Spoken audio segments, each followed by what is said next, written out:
Are y'all set up over there? Yeah, okay. There we go. Okay, so ready to go. Do you have a roll call? Yes, certainly. Mark Bartman. Here. Jim Morrison. Here. Gregory Rush. Here. Trip Ure. Here. James Bisbee. Here. Ruth Cox. Present? Tim Thompson. Here. Candace Sullivan. Present. And Molly Bales is excused. Okay.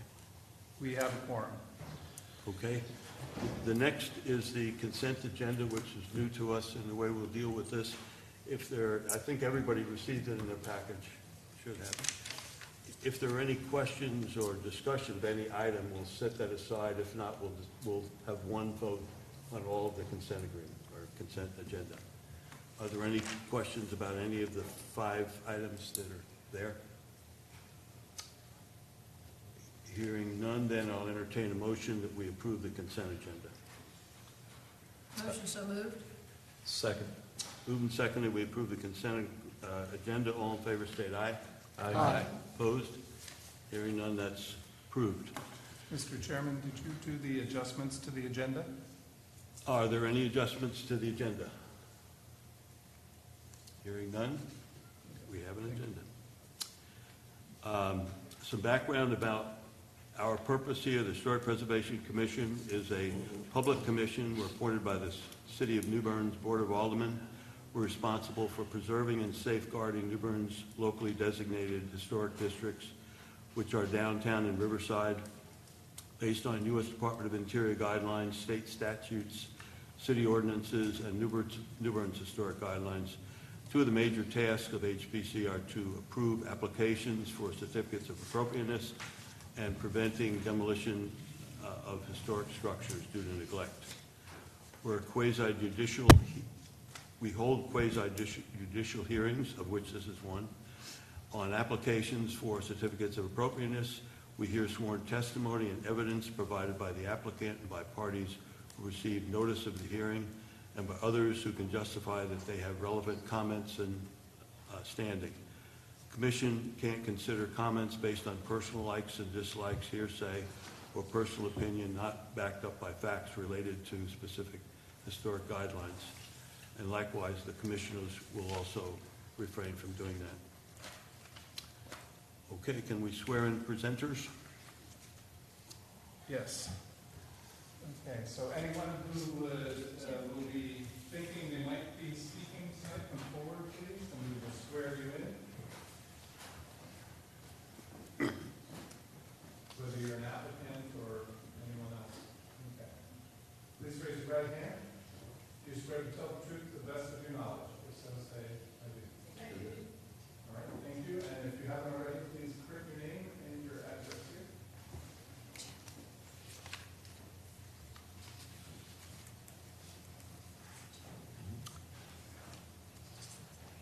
All right, we are ready for 305 North Avenue. And I understand that's to be continued. Yes, that's correct. Okay. And the reason being? From my point of view, the applicants have not yet prepared the redevelopment plans. So entertain a motion, we continue the consideration of 305 North Avenue due to the applicant's non-readiness, and that would be continued to the 3rd of May at 5:30.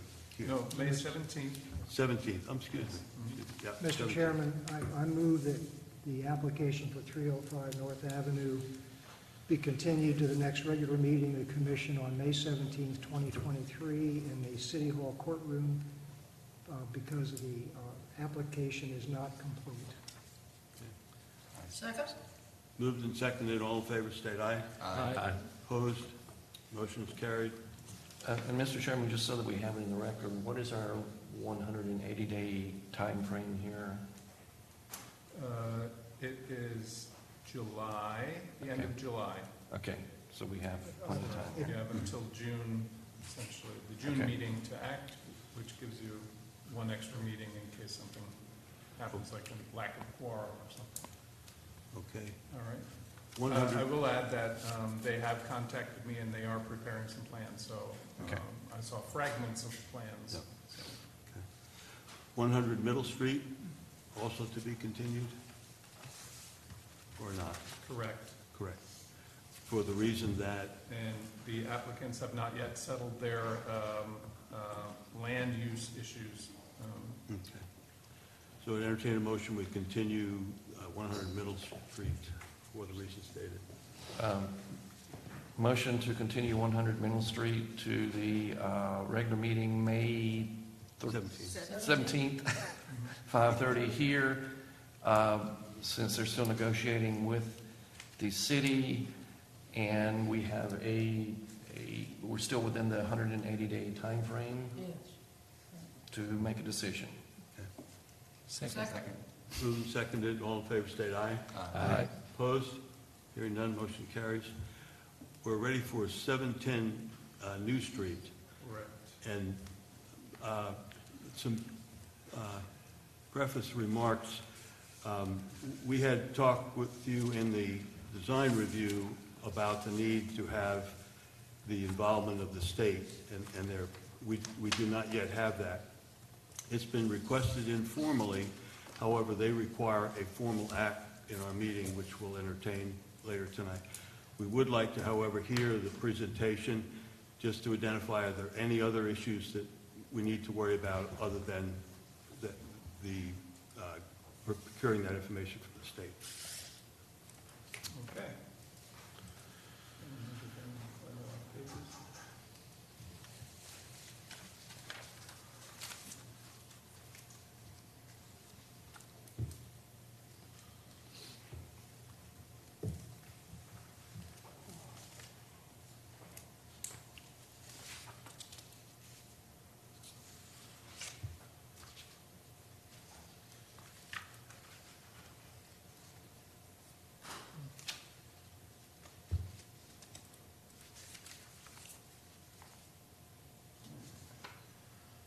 Okay, here is the application for 710 New Street, and you can see it's been filled out appropriately and signed and dated February. And this is the authorization form that authorizes Mr. Munford to represent the owners on this project. So the applicant provided some photos, and so I'm going to go through a whole series of photos, first from the applicant, and then from two of the HPC members, and then from staff. So there'll be quite a lot of photographs here, just so we can get ourselves kind of oriented to the building and its issues. So this is just the front and the side, again from the applicant, the front and the right-hand side, the back, and then the back of the right-hand side is the bottom right. Here again, you can see the porch on the left, so this is the right-hand side of the house. And now, from looking from the inside, they provided this photograph of one corner of one room where you can see light coming in from outside, because the right-hand wall has separated from the house, from the rest of the house, at the floor level. And there's a couple more shots of the same thing, just to trace it down then along the bottom of the wall. A little hard to see on the right-hand one, how far away and how long that has traversed. Then this is a photograph from that same room into the adjacent room. Where on the left-hand photo, it's more to show you where we're looking at, and on the right-hand photo, you can see there's a gap between the floor on the top and the threshold on the bottom. Here's a representation of some of the cracking in the walls in the front room. Where we saw the light coming through, that was let's call it the back right-hand corner of the middle room. But here we see cracking in the front room. this is now also the exterior wall that we were looking at on the outside. Then the photo on the right is again that same doorway where we were looking at the threshold. You can now see at the header that the door frame is also racking, and the peeling wallpaper shows that as well. Here's a close-up. And then from the outside, at that corner where the light was coming through, the wall has also separated from the adjacent paneling on the other corner. And then this is an enlarged and brightened view of that corner, looking into that cavity where the light does come through there. They also provided an email from Building Inspector Etzel at the city, where he provided his findings from a minimum housing inspection that he did in 2021. The applicants highlighted some of the main issues here. We can go back to that if we need to. They also have a private inspection done by by Inspector Paul Ryan. And he provided these photographs and comments, but particularly these bottom two here. This is that outside wall. Let's see, that would be the eastern wall that we're talking about this whole time. And the bottom right photograph with the arrows is pointing to brick foundations are no longer used. This foundation is failing and tilting outward and dangerous. Okay. Commissioner Thompson took some photographs this month when the commission was doing the tours of the sites. So this gives some context with the neighboring structure and then the subject structure on the right. And again, from the front. And oblique from the right-hand side. This photograph, this is the right-hand side of the house, and it doesn't show anything in particular that I can notice on here, Tim, unless you want to throw something in there. On this side now, it's a straight-on shot of that side, the eastern side of the house, and most of the concern is happening down at the bottom of this wall. The corner we'll be talking about is the one on the right-hand side.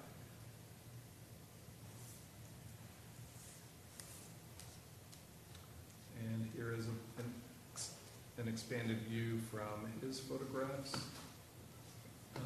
Here at the bottom of the siding, where I'm showing you the top part where it's, again, separated like we showed before, but you can see a few more details in there.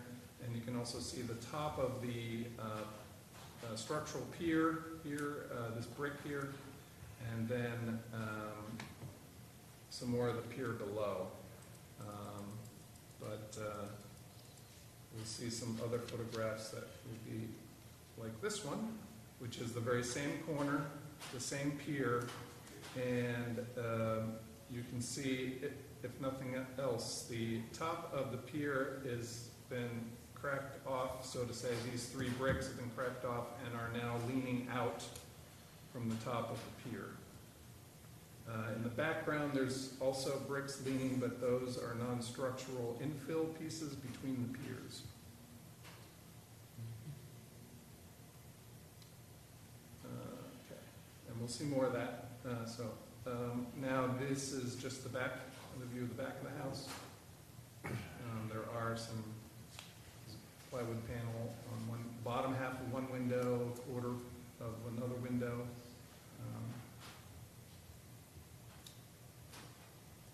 Then the west western side of the house. And the front door.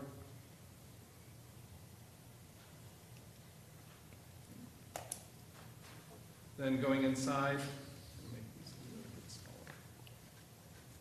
Oh no, not the 1%. All right. Now we can see the stairway going, once you walk in the door, directly in front of you is the stairway, first starting at the bottom, off the bottom of the top picture, but here on the bottom picture. So I kind of arranged them similar to one continuous photograph, so you have the stairs going to a landing in the corner and then turning 90 degrees and continuing up to the second floor. Here is that cracking wall, or at least wallpaper in the middle room, in the front room, sorry. And you can see that's also potentially a flue or a former chimney, especially since we have the round plate here, which indicates some combustion exhaust. And then this is now the corner, again from the inside. On that particular day, the evening before, it had been freezing frost, and so the family had filled the gap with some towels and such to keep the cold out. But it's that same spot. This photograph was intended to show that the house still has some historic wainscoting. That's beadboard style material. And then the second half of the flight of stairs up to the second floor. Photograph of that. Again, we can come back to any of these later. Also the irises, we took photos of those because they were mentioned in the National Register inventory. So Commissioner Partner managed to crawl through the opening for the crawl space, and immediately to the left took this photograph where you can see this floor joist is no longer bearing on anything. The one behind it, it's hard to tell, but maybe also might not be bearing on anything. Seems this pier may or may not be tilted based on the angle of the photograph or the photographer, who is lying in an awkward position. So looking straight through,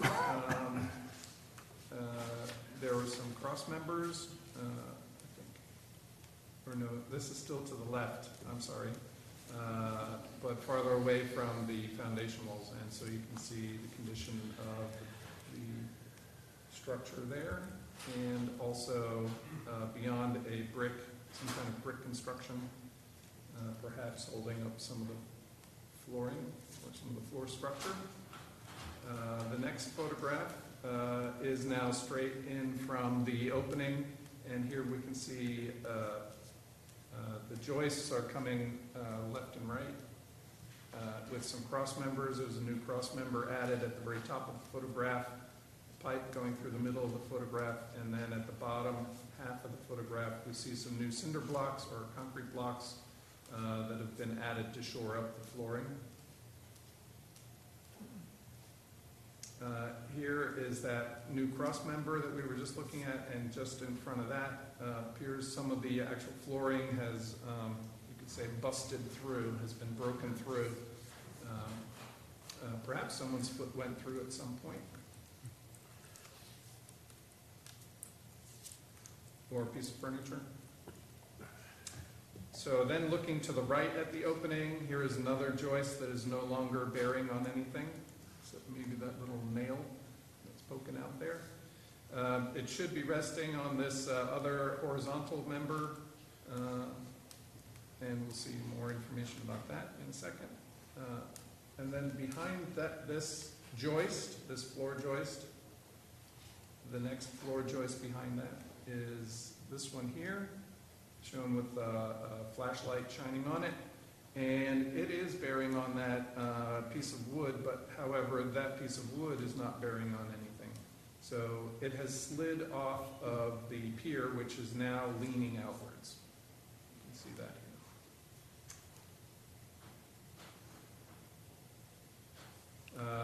And this is another shot of the same thing. You can still see, and maybe slightly different angle, different lighting, if that's helpful at all. Then a third shot of that. The light has kind of moved over a little bit, so you maybe see different things. All right.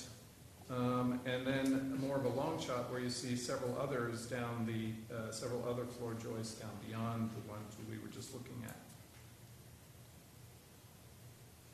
Also, probably on that piece of wood, the rim joist, but the rim joist is not on the piers, at least there.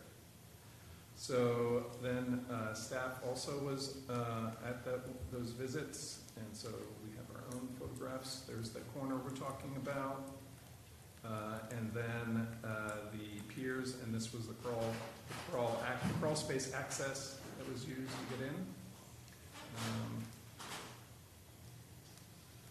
So a close-up of that area shows the pier here in the middle of the photograph, and then the infill piece is slightly, you can see slightly recessed from the pier.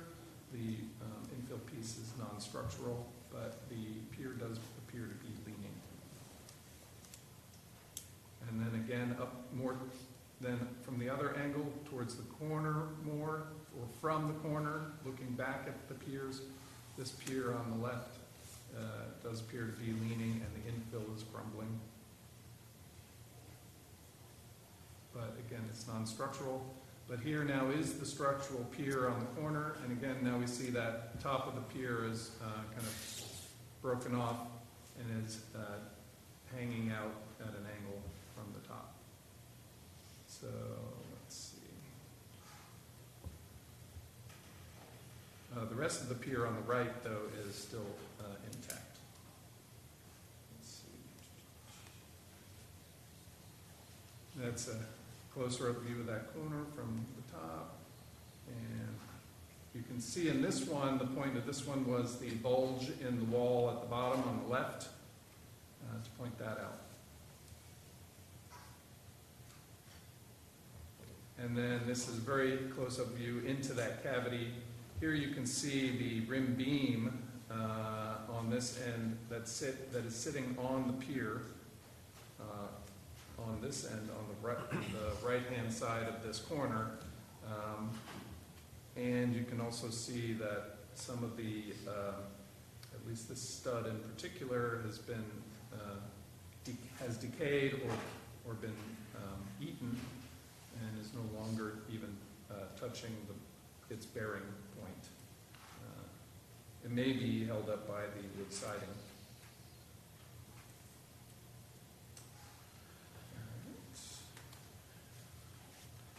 So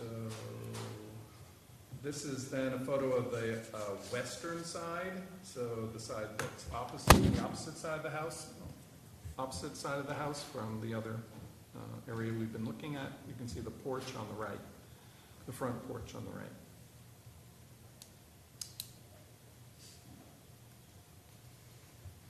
Okay, so and so as an example, this shows what the piers should look like, albeit without all the sand on top of them. But you can see this is an intact pier, and the infill panels are recessed to the left and right of that. And there is, in this case, a top row of bricks that are also coplanar with the pier, but not with the infill. And here's another angle of that. Here's the pier in the middle, and then the two infill pieces left and right. Okay, then from the inside, there's that corner, with the light coming through. closer up shot after they remove the towels and such from that corner for that day. And then that continues along the floor, all the way along that entire side of the room until it reaches this corner where it starts to close up. And seems like this is a column or maybe a pipe chase for the bathroom above. There's the door with the racked header. Also, as a point of reference for a future photograph, this triangular piece here is actually the stairway crossing through this room here up to the second floor. So we'll see in a second what is above this ceiling and against the outside wall at this location. That's that same threshold. And now this is upstairs. So we've just come up those stairs I was just talking about, and at the top of the stairs, you're standing on top of that middle room, the ceiling of that middle room here. And then at the top of the photograph, you can see the bathroom is straight ahead, and there is behind the toilet and against the outside wall, there is a white column-like thing, feature with pink plaster piece above that. We'll see that in a second. And to the left is a room that we'll see in the last photograph with some peeling wallpaper there. So this is that exterior wall column area that I mentioned may be the pipe chase for the bathroom that may continue down to the first floor, and so maybe this cracking is related to the floor structure problem below. And then two more photographs. This one is the room to the right of the bathroom that we didn't see before. There's quite a bit of deterioration in this room, and this also must have been, this may now be above the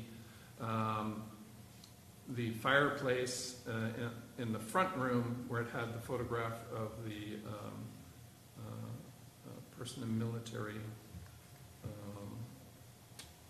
uniform, because this is now a vent for the same kind of flue. And so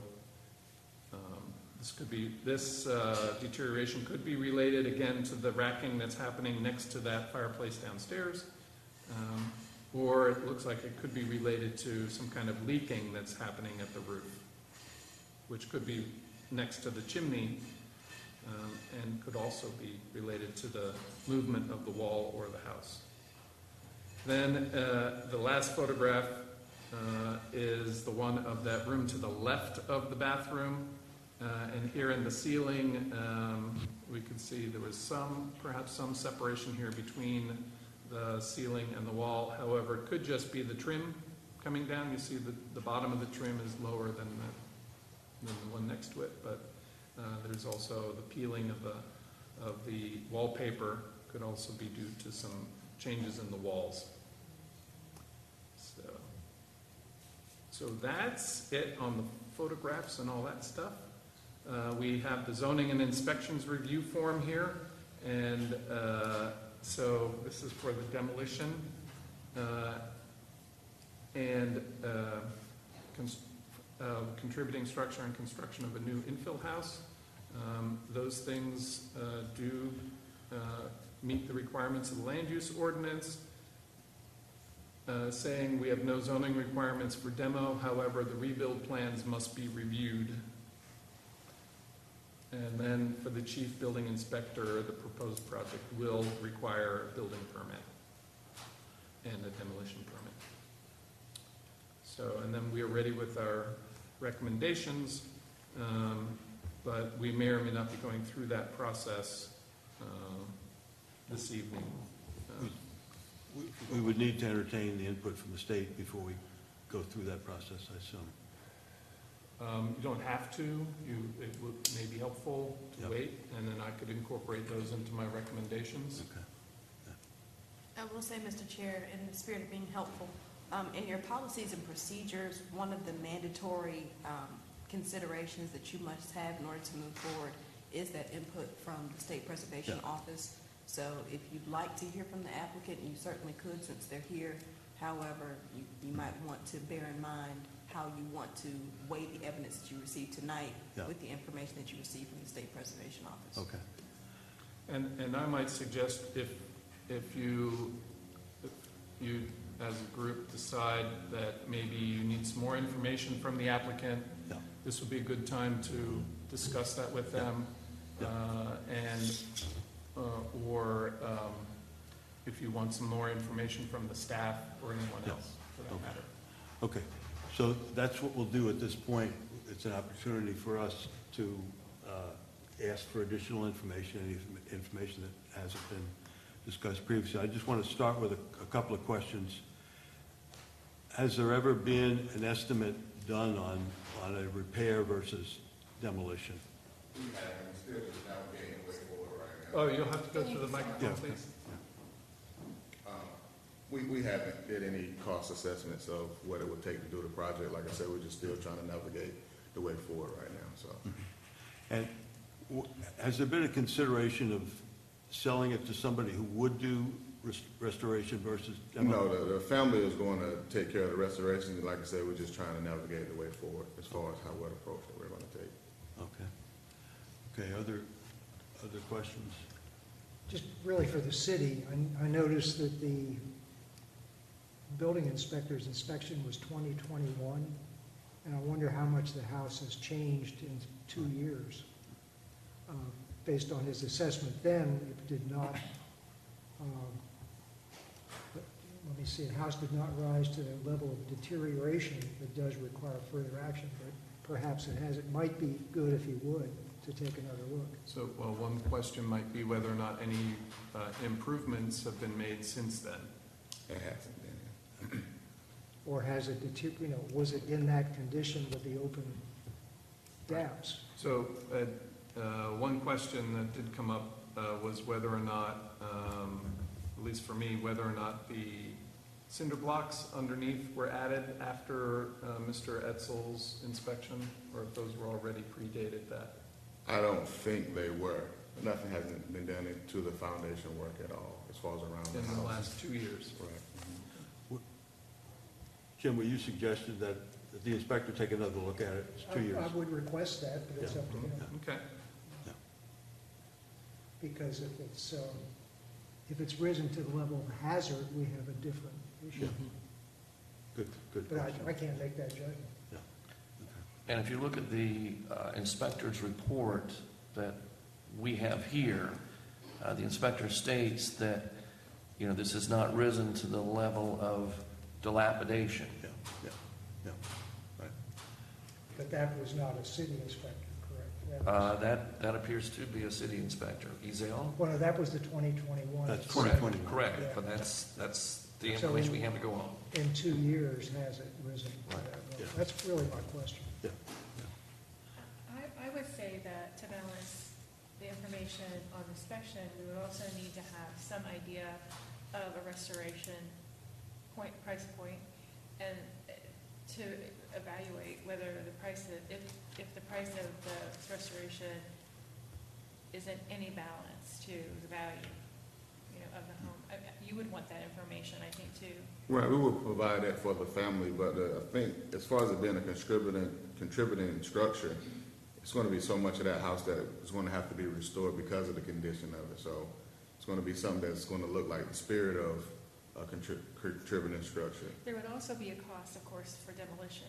Right. So right. you would have to kind of weigh that cost versus what the cost of renovation versus the overall value of your home in the end. Right, right. Okay, any other points? Greg? Yeah, I would think that we'd want to get a structural engineer to look at it and see some cost basis of what it is, again, to bring it back. Or Right. just what a structural engineer says its condition is. And I don't know if that's the report we're waiting for, or we should require a structural engineer to look at it? I believe we can't require that. Okay. No, sir. Okay. Mark, did you have a question? Is there any reconsideration on your side to saving the structure? It's consideration on both sides. Like I said, the family's still navigating that, so we're just trying to get approval, and we're still gonna have some time to kind of wait and go. They know that they have to provide blueprints, so it's kind of half-half right now, to be honest. So. Any other Thank you. questions? Well, and just to try to put this in context of what, we try to do, in the guidelines, and this is true regardless of what we do. Demolition is an irreversible action resulting in permanent loss of the integrity and character of historic resources. One of the things about that house is it appears to be one of the early houses built right after the fire of 1922. I haven't seen any conclusive evidence, but based on past maps that I've seen, that area probably was an area that was burned in 1922. So this house, Matt, I believe you noted that it was 1925. That appears to be the construction date. This is an early post-fire house. Yes, sir. Yeah. Walking through the house, a lot of the interior architectural features of that period appear to be intact. Certainly the fenestration of the house, the windows, I think they're 9/1. That appears to be original to the house. The side lights, so there's some real architectural fabric there to that house. I would like to see, in order for us to continue forward with making a decision, I'd like to see certainly some idea of what the restoration would cost. It is going to be expensive for demolition and redevelopment for building something else. This is certainly an area where we're trying to avoid, a missing tooth in the streetscape. In other words, we don't want to create another empty lot. There are houses along there, certainly of the 1920s, 1930s period, that represent what was built back right after the fire. I've said before that this is not the finest house in New Bern, but that's one of the architectural features of that. There are houses that were built back right after the fire that, they were building housing as quickly and as efficiently as they could. And that represents, this represents an example of that.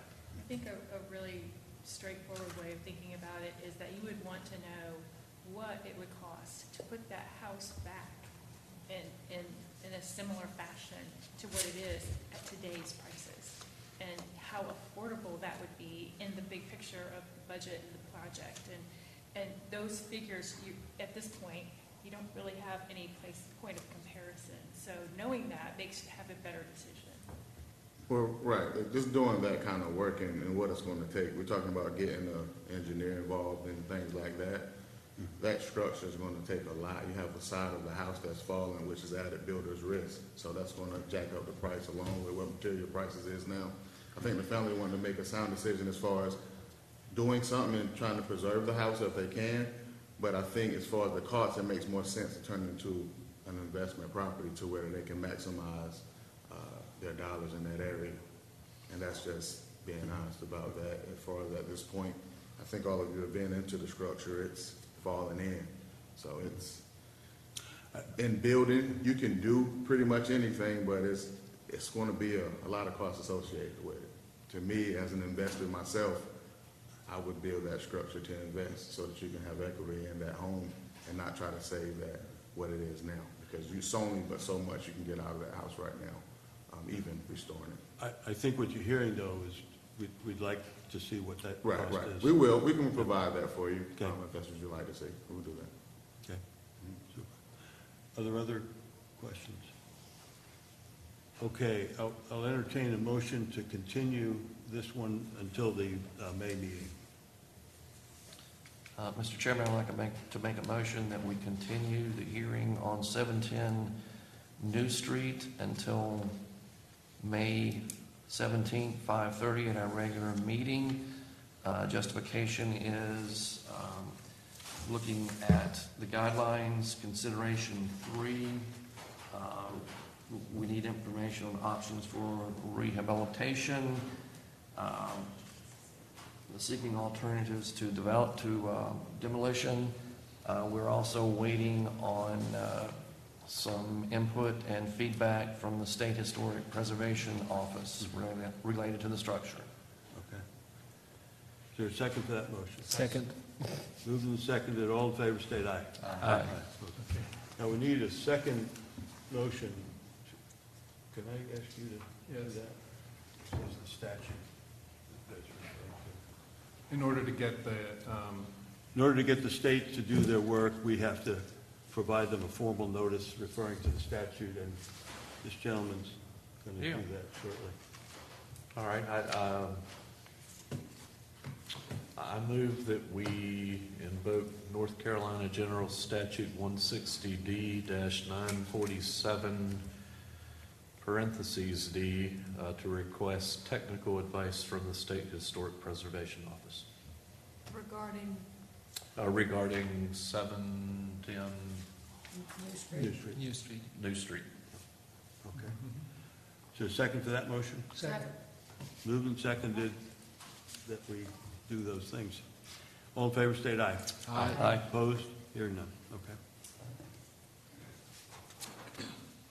Okay.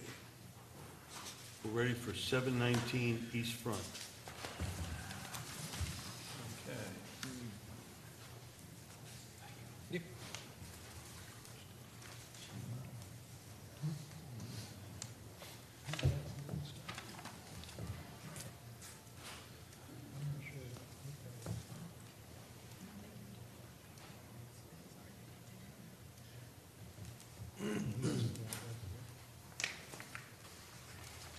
All right, 719 East Front Street. We're looking at the application here. It's all filled out appropriately and signed and dated, and their duly appointed, or their authorized representative is Go Architectural Design. So, let's see. We're going to move past that for the moment. And so we have their plan here.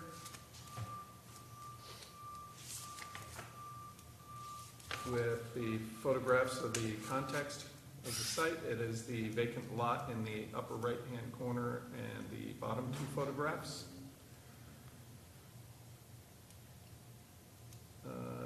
This is a now outdated site plan. I'm going to provide a site plan that was provided earlier. Wait a minute. Oh, no, that's it. Sorry. Here we go. And I'll make this a little bit larger.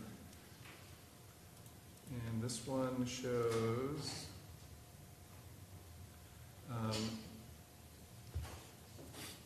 the house here in the upper left-hand corner of the site.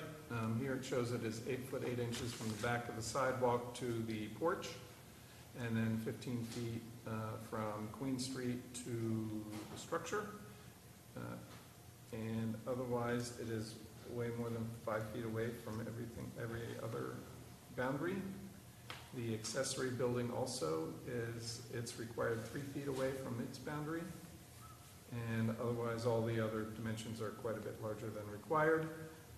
Then, in addition to that, we have, you can see here in the bottom, there's a detached 30 by 30 detached garage. There's a pool, and then the main house again, we'll talk about the front stairs out at the sidewalk, and then the front porch. And then we have our entryway. Then towards the rear and the right-hand side, there is a screened-in porch in the right-hand corner, this gray area here. And then there is an open porch with the two doorways and then the stairs down to the ground behind. There is then between the house, which is the white area, and the garage here where it shows the car, there is a patio, which is shown also in gray, an outdoor patio, and to the left are the mechanical units. There's a level change there, which requires these 3 steps here, and there's a separate set of stairs from the patio into the house, I guess on this side of the house. So that kind of gives an overview of that.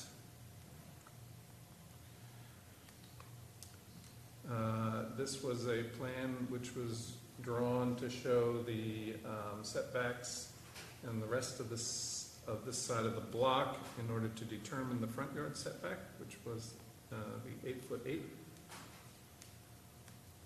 Then this drawing is now too large, so let's go a little bit smaller. So that is that first floor plan that I already talked about, now turned just sideways with the east front street is on the right. Then the second floor.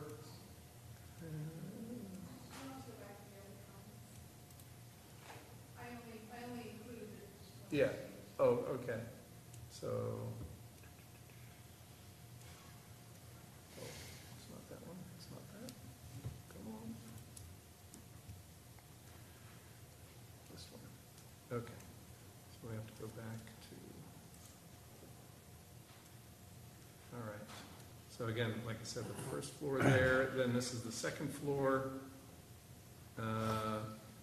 And the second floor has also a porch out front. So the street is on the right, East Front Street is on the right and Queen is on the top. Then there's also a second floor screen deck on the back of or screen porch on the back of the house as well. And then the rest of this is the roof and things below.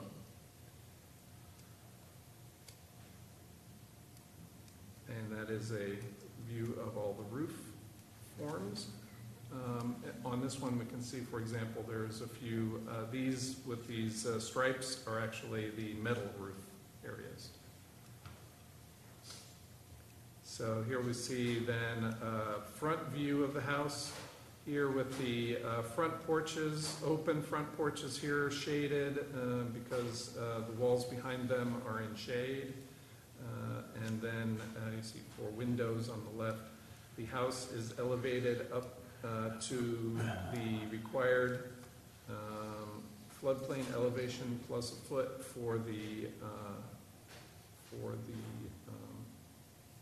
mechanical ductwork and such underneath.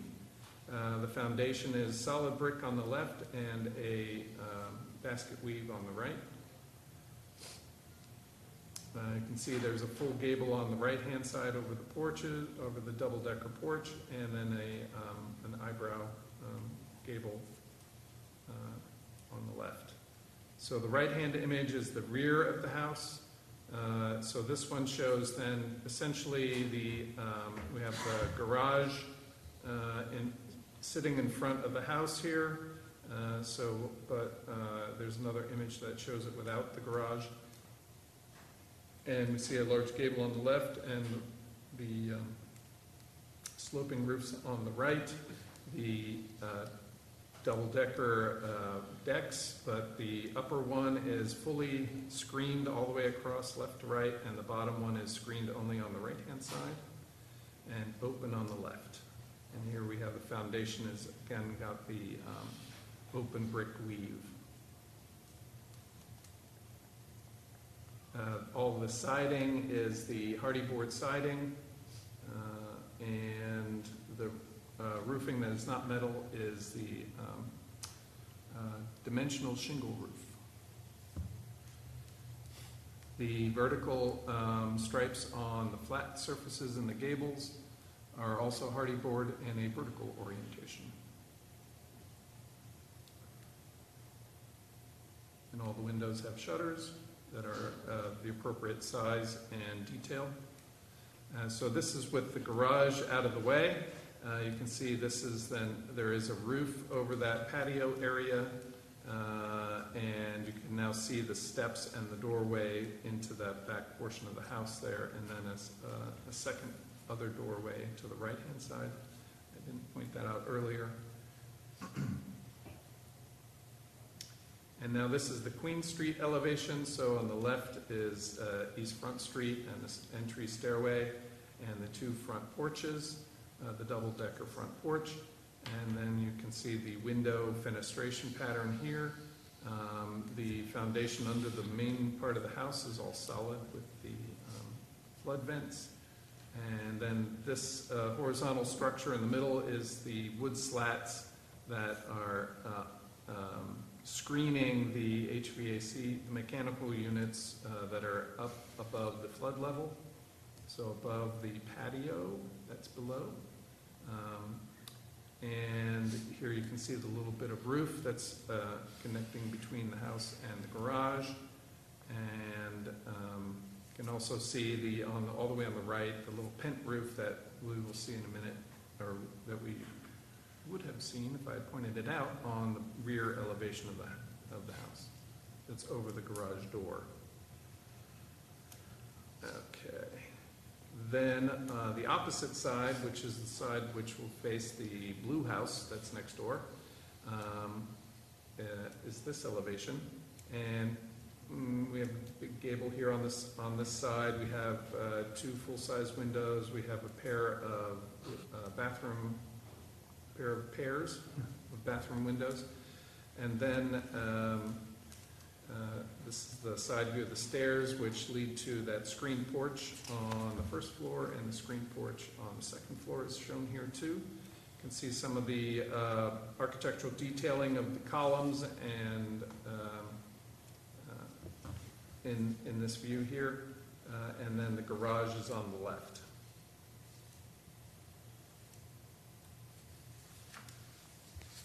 And lastly, these are the elevations of the freestanding garage as well. The 30 by 30 freestanding garage basically has the garage doors here, and a single access door on the side, which is shown in the lower right. Otherwise, the walls are all solid walls. There is a little detail in the gable with some vertical siding. Okay. So the zoning and building inspectors have reviewed this, and we have an old one at the beginning here, but with this configuration that's been submitted today, it now does meet the requirements of the land use ordinance. And the chief building inspector says that it will require a building permit, and floodplain development permit is required. So then we're ready with our recommendations when you are. Did you want to add anything, Sarah? Yes. Do you want me to go through this, or do you want to? Or? You can do that. So I spent about an hour on the phone with Matt today discussing this project, and as you know, when we came to the pre-application meeting, we wanted to discuss placement. And we have altered the drawings tonight with the idea that we're going to go for variance, because as it sits now, there are three contributing structures on the block that we are required per the ordinance to measure from. And that puts the farthest away distance that we can be from the porch to the back of the sidewalk, which is where I measured, as 8'8", which the blue house next door is at 16'8". And so we would like to go for 16'8" because it makes sense.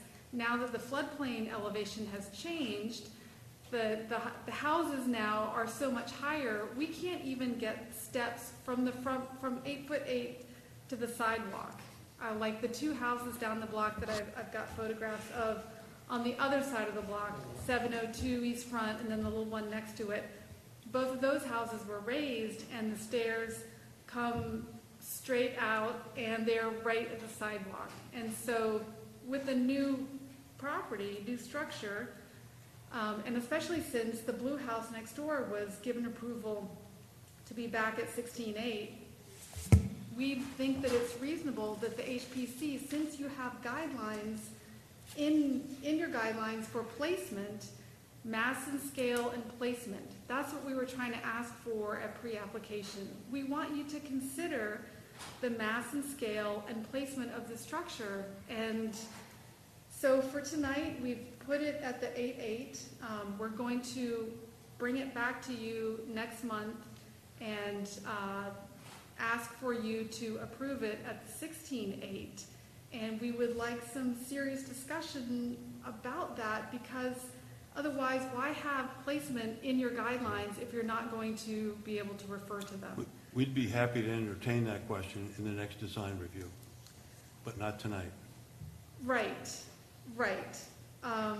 So when you look at it tonight, look at it with the understanding that there are no other two-story structures that are that close. And just in the consideration of it, I just have to say, it was frustrating to go to pre-application and to be shut down and not be able to talk about placement, because it's in your guidelines, and we care about where this house is going to be on the lot, and it's part of this whole process that you look at mass and scale and placement. And so that's what we spent time on the phone talking about, and what we'd like to do. Yeah. So, We're going to continue this tonight then. No, we don't want to continue it.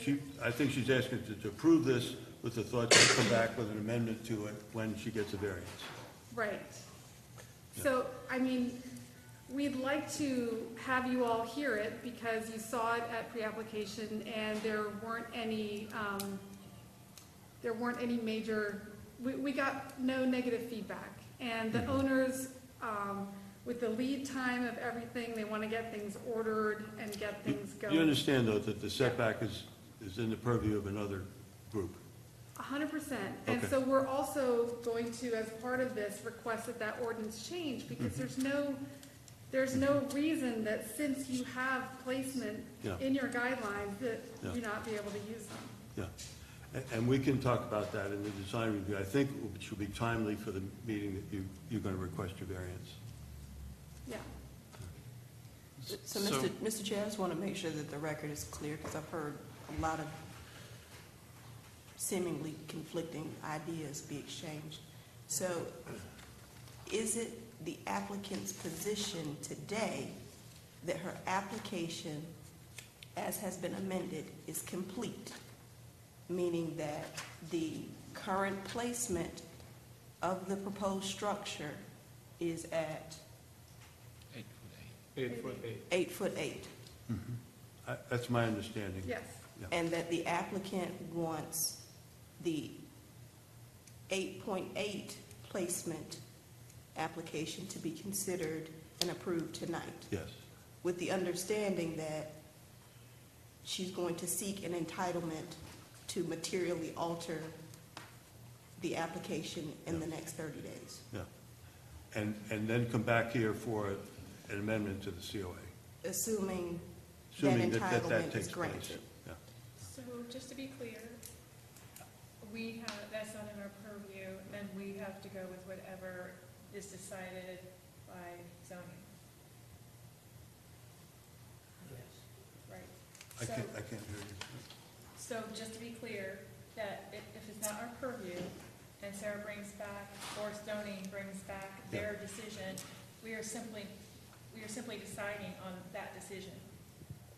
We don't have another opinion about that. Is this a two-part, or just a zoning part to decide on? I think your question, Commissioner Sullivan, is if the Board of Adjustment grants a variance, what can this commission do? Is that your question? Are we done? They've made their decision, and then we are going to grant that? No, No, ma'am. it has to No, come we- back again. We would like to come back to you before that meeting for you all to discuss placement. Because we don't feel that the ordinance does what is in your purview, which is to look at placement of structures, which is in the guidelines. So, I mean, it's like, does that make sense? Like, you've got placement in your guidelines, which says, here's how you place a structure, and then the ordinance says something else, which because of the floodplain makes it, impossible to get front stairs that lead out to the sidewalk. I think we have to go by the ordinance. No, It's the and bottom line. tonight we're asking you Yep. to do that. Yep, So so tonight you're asking us to approve what you've presented?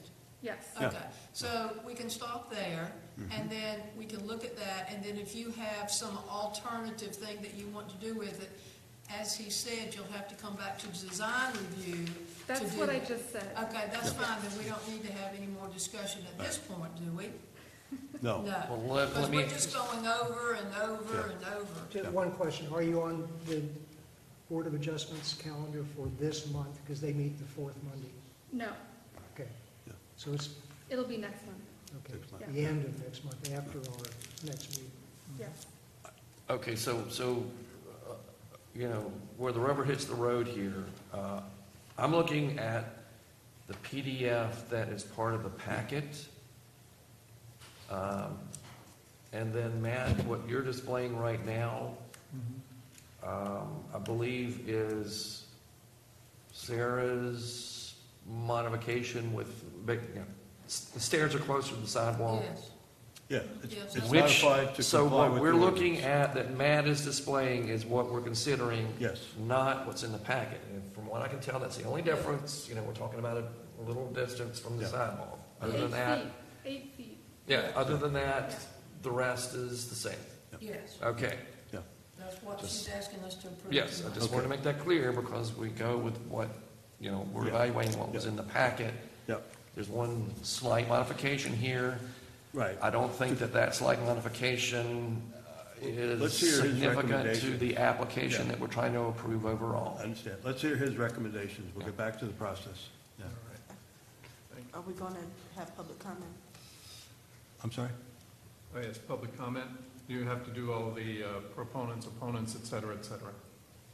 I think that goes after your recommendation, doesn't it? No, No? no, it's over the top. Okay, okay. Is there anyone who is going to speak in, positively? Shannon? Yes. We were approved twice before this at 15.6 or 16 foot off the property line, the front property line. That was the property line, not the sidewalk.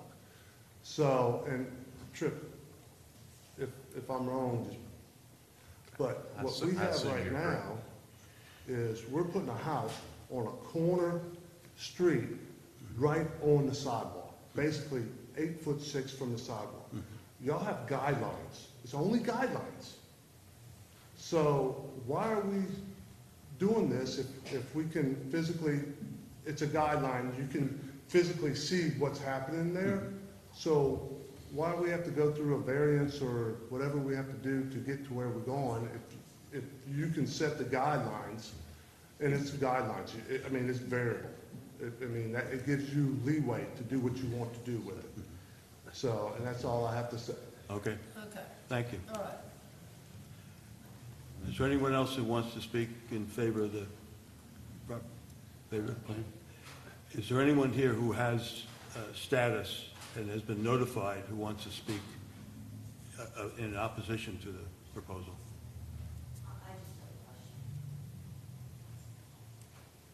And you've been sworn in? Yes, yes. Okay. And I was just- You received a letter? No. No. Is it What okay your for me to status speak? What's your then? status What's your then? status?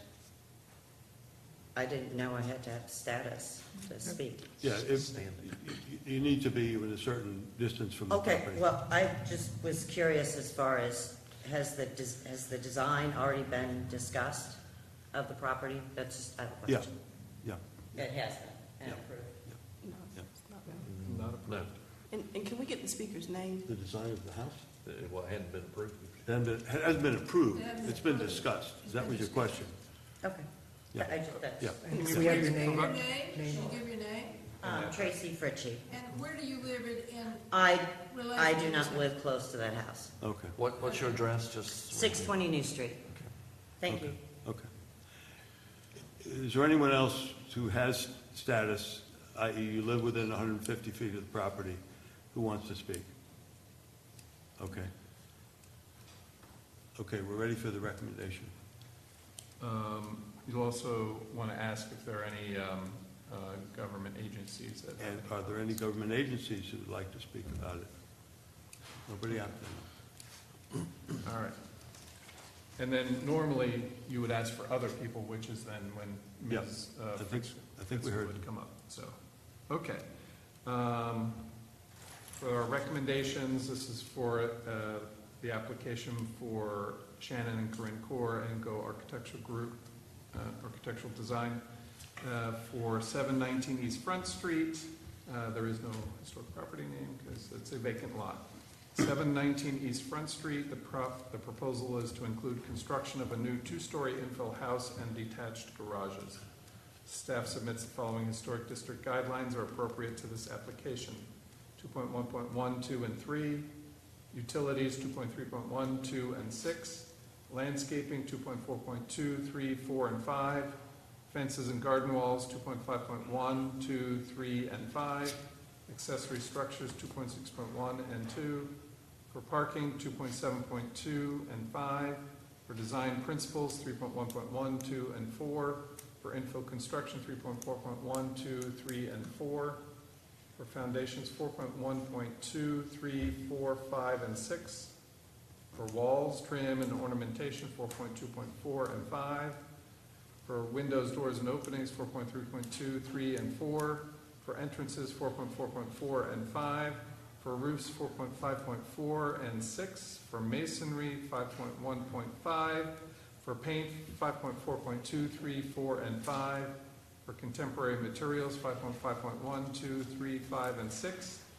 And statements of reason based on the information contained in the application and staff's judgment are: 1, the project is new infill construction within the tight weave development pattern. 2, the proposed design components and materials meet the requirements of the guidelines.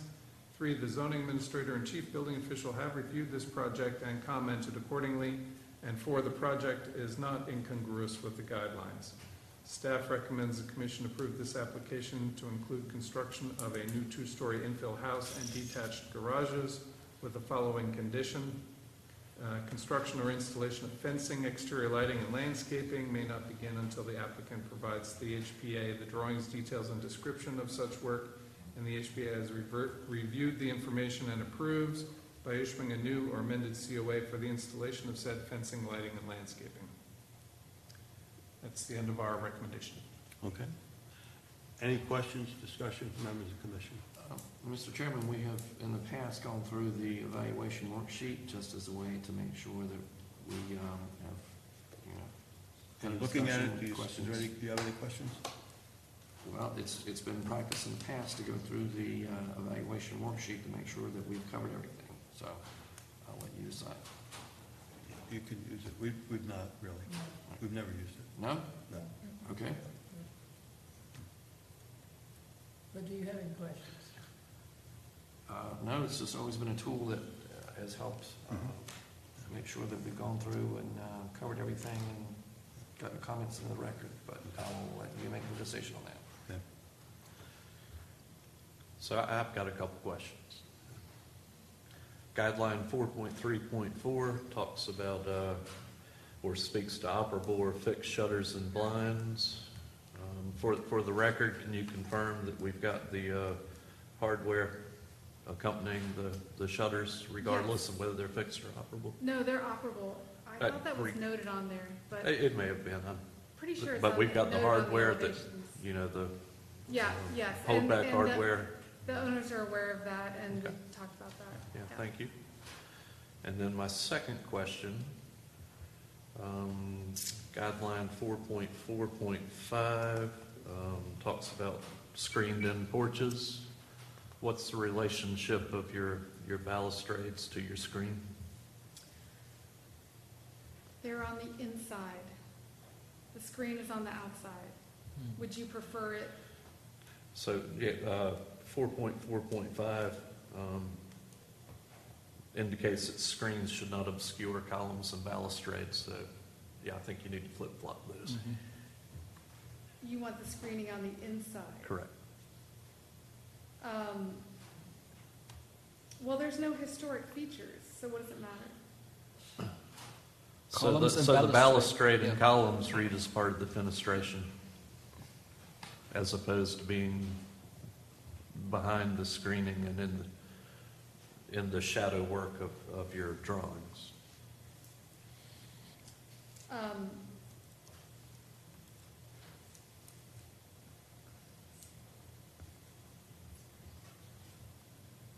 I mean, I don't think it's a problem. It just seems like it's referring to existing historic features. But you're saying that that's a future historic feature. Well, this is under guidelines for entrances, 4.4.5. Enclose and screen porches and secondary and tertiary AVCs in a manner that preserves historic features. This is infill, so that's not really relevant. But walls and screens should not obscure columns and balustrades. Okay, I don't think it's a problem. We didn't call it out one way or the other. Yeah, that's And okay, so just for the record. If the want to screening needs to sort be it on out. the inside, I don't think it's a problem. Okay. Yep, thanks. Okay, thank you. Other questions? I think we had a thorough review 2 times. Yeah. Okay, ready for a motion? Well, before we go there, I feel compelled to have one comment. We've done a lot of talk about zoning tonight. Yeah. And about HPC guidelines. And I don't think we as a board should be thinking that one overrides another. There's simply 2 separate sets of requirements, standards, or guidelines. And it's the burden of the applicant to comply with the jurisdiction that has the requirements. And so, you know, regardless of whatever zoning setback dimension there may be, you know, in a way, the applicant's correct. We're evaluating placement in terms of what we see on the site plan. And if it's not compliant with zoning, you know, obviously it's going to come back to us. So I don't know that those 2 things are tied together as you think through how we approach this And here's where it application. gets tricky, because there is another infill that has a set of precedent of beyond what the variant had been in the past. So, you know, it's an infill, and so are we judging an infill by, Well, we're judging what the applicant contains in the application. We're judging what the applicant puts in the application. for this time? And for everything. Okay. Right. And Mr. Chair, for whoever's going to make the motion, it would be prudent to make the motion to approve or deny the application as amended. Yeah. Since there's been You're with the an site plan. amendment presented tonight. As amended and as it appears tonight? Correct. Yeah, yeah, For the- okay. For the screen? We need a motion. We need a motion. Yeah. For the screen? Okay, Mr. Chairman, I move to find the application, the amended application for 719 East Front Street to be not incongruous with New Bern's Code of Ordinance, Sections 15411 to 429, and New Bern's Historic District Guidelines standards, based on the following specific standards and findings of fact. Development pattern, 2.1.12 and 3, utilities 2.3.12 and 6, landscaping 2.4.2, 3, 4, and 5, fences and garden walls 2.5.1, 2.5.2, 3, and 5, accessory structures 2.6.1 and 2, parking 2.7.2 and 5, design principles 3.1.1, 2, and 4, Infill construction, 3.4.1, 2, 3, and 4. Foundations, 4.1.2, 3, 4, 5, 6. Walls, trim, and ornamentation, 4.2.4 and 5. Windows, doors, and openings, 4.3.2, 3, and 4.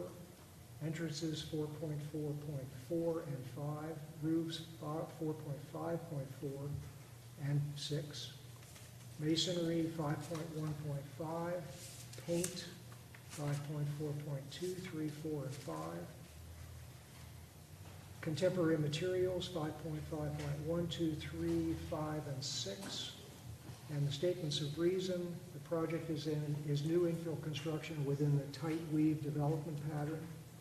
The proposed design, components, and materials meet the requirements of the guidelines with the notation of the screening on the back porch. The zoning administrator and the chief building official have reviewed this project and commented accordingly, and the project is not incongruous with the guidelines. I have one condition that construction or installation of fencing, exterior lighting, and landscaping may not begin until the applicant provides to the administrator the drawings, details, and description of such work, and the administrator has reviewed the information and approves by issuing a new or amended COA for the installation of said fencing, lighting, and landscaping.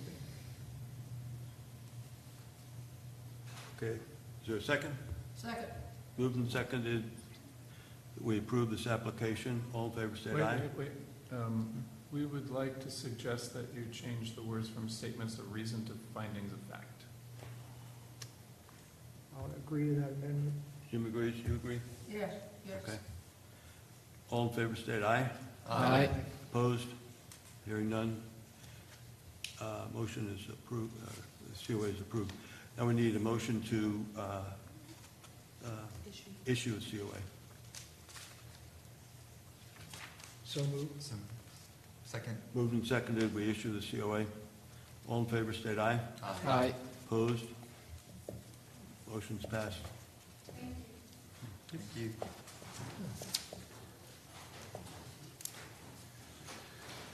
Okay, we are on 411 Broad Street.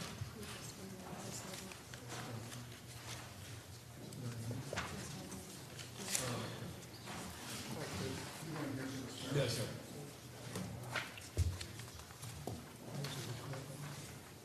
You swear to tell the truth and best of your knowledge? Yes, sir. And you're agreeing and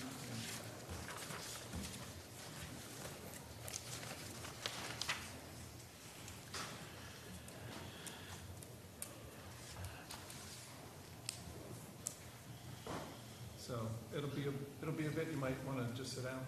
Okay. All right. You ready? Ready? Okay.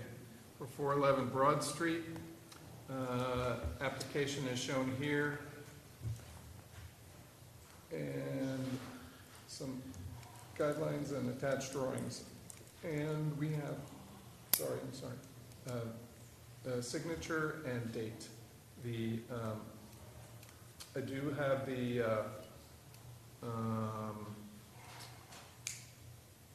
authorization form for Mr. Hovland. He is the tenant, not the owner. So, to be the authorized representative of the owner. So this is a site plan of the property, and we're going to be talking about this building here in the space behind this building here shown in the cross-hatching, and it's this white area here in the lower right-hand corner of the overall property. And he's proposing, so maybe to note there is that that white area has a portion of the building on the left and a portion of the building above or at the top of it. And he is renting the right-hand half of this building. Leasing. So here the sketch shows, and some of you may remember this project, we had this one somewhat earlier to revise some of the windows and doors at the back of the building. The back of the building is the top of the page here, and then the building on the left is shown here on this left-hand side, and actually there is a neighboring building that did not show up on the previous plan on the right. So they basically have a U-shaped space with buildings all around, and then at the bottom is open to the parking lot. And in the previous application that was approved, they were approved to put a fence along this edge here with a gate in the middle. They now want to fill, and also the previous application was to allow them to create a patio there with some paved, I believe, concrete paving for the whole area. So they would now like to create a pavilion attached to the building in addition, in over that patio area. And here we just see in this plan all the posts basically and the outline of the pavilion basically filling the space with some overhang at the back. There's some details here. There would be a gap, 6 to 10 inch gap around with the roofing all the way around, except for against the top of the top here where it's going to attach to the building. All right, and in this particular sketch, it doesn't show that attachment to the building, but I believe he's proposing that attachment now.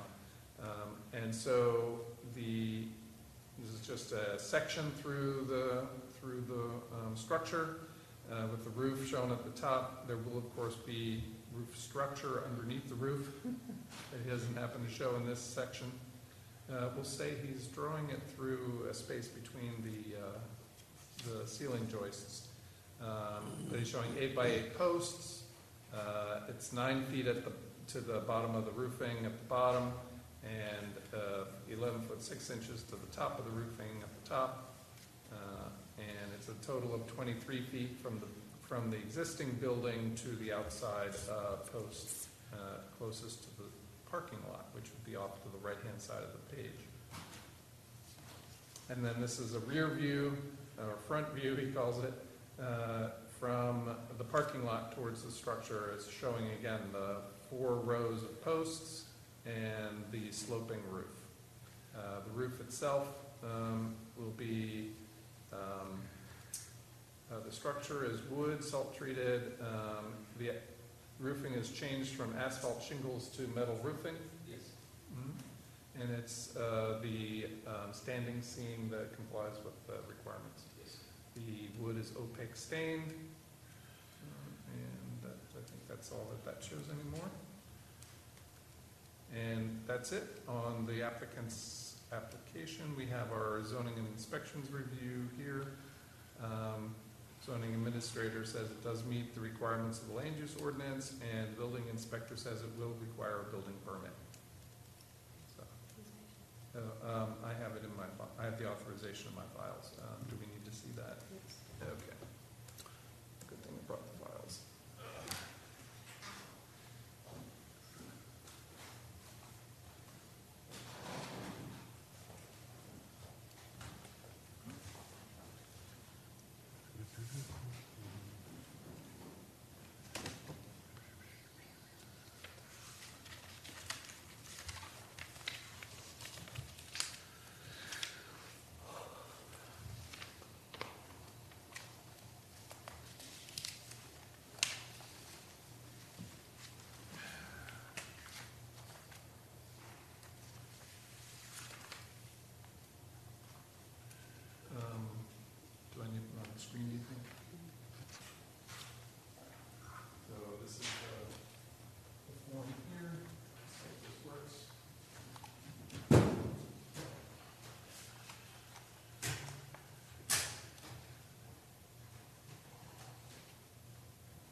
Yep.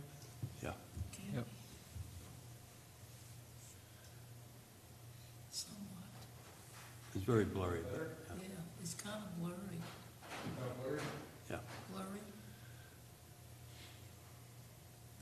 From the street.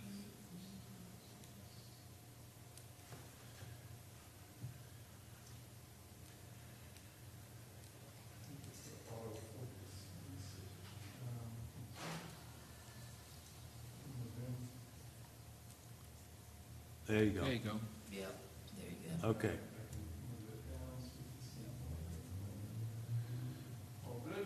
Yep.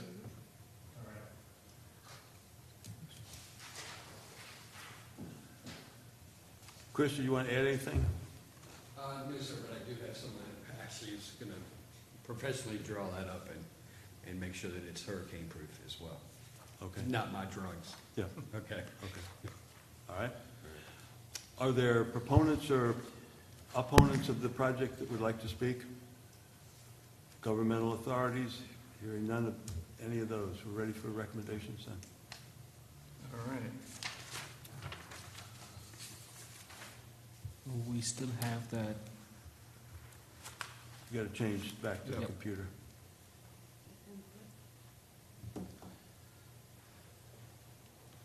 On the main. There we go. Oh, that's what you mean. Thank you. It was on there for a split second, wasn't it?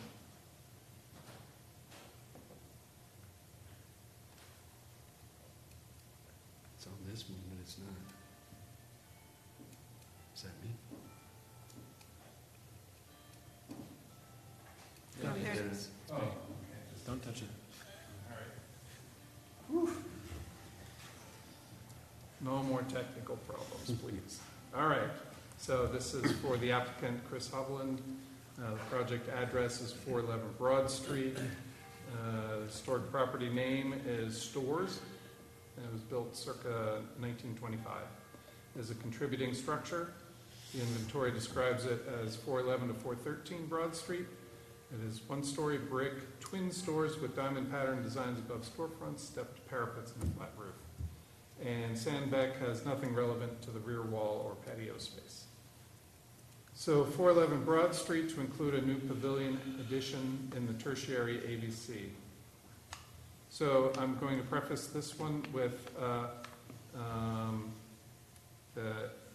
it was first submitted as an accessory structure, but accessory structures have setbacks that do not allow for, that would not allow this. So it has become an addition. So if you choose to review it as one or the other, we would leave out, for example, accessory structures and just go to design principles, because this is now being considered an addition. Design principles 3.1.1 and 2, modifications 3.2.1, additions 3.3.1 and 2, roofs 4.5.4, this is addressing the standing seam metal roof, paint 5.4.2, 3 and 4, and contemporary materials 5.5.1. Oh no, that's sorry, these do not apply since it's not detached from the, so not detached from the structure, it is attached. So contemporary materials do not count. All right, statements of reason. Findings of fact? You get to say findings of fact. I don't get to say that. Based on the information contained in the application and staff's judgment are: 1, the structure is a contributing resource in the dense fabric development pattern. The project is an addition to a contributing structure within the tertiary AVC. 3, the proposed design components and materials meet the requirements of the guidelines. 4, the zoning administrator and the chief building official have reviewed this project and commented accordingly. And 5, the project is not incongruous with the guidelines. So staff recommends the commission approve this application to include a new pavilion addition in the tertiary AVC. That concludes our recommendation. Okay. Any discussion, comments, questions? Couple questions, and this may be a difference in the one I downloaded, but it's now attached, so there's no gutter. But then you show it when you're drawing, the first drawing, you show an overhang that doesn't come together. Is that true, or is the overhang?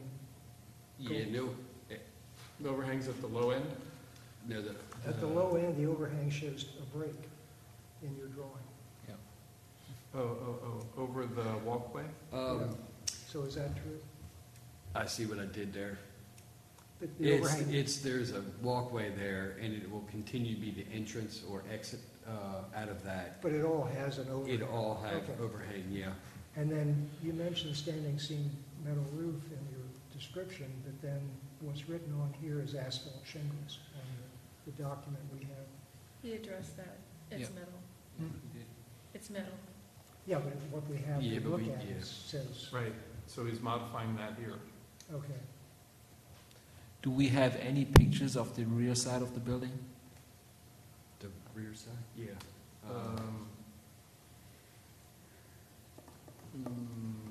That would be way back, my first In time. my files I do, Yeah. but, If it's not too much, I'd like to see them. okay.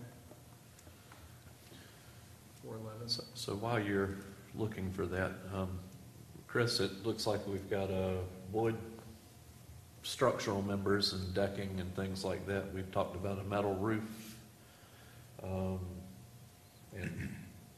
I guess a concrete Further back. concrete slab. Are there any other materials involved in this other than those three?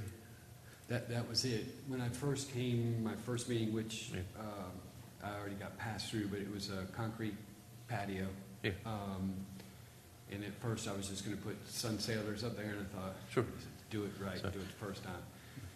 So, yeah, wood and Okay. metal. And so kind of along those same lines for my colleagues, we probably don't have any contemporary materials either. So in the motion, we'll eliminate that. Yeah.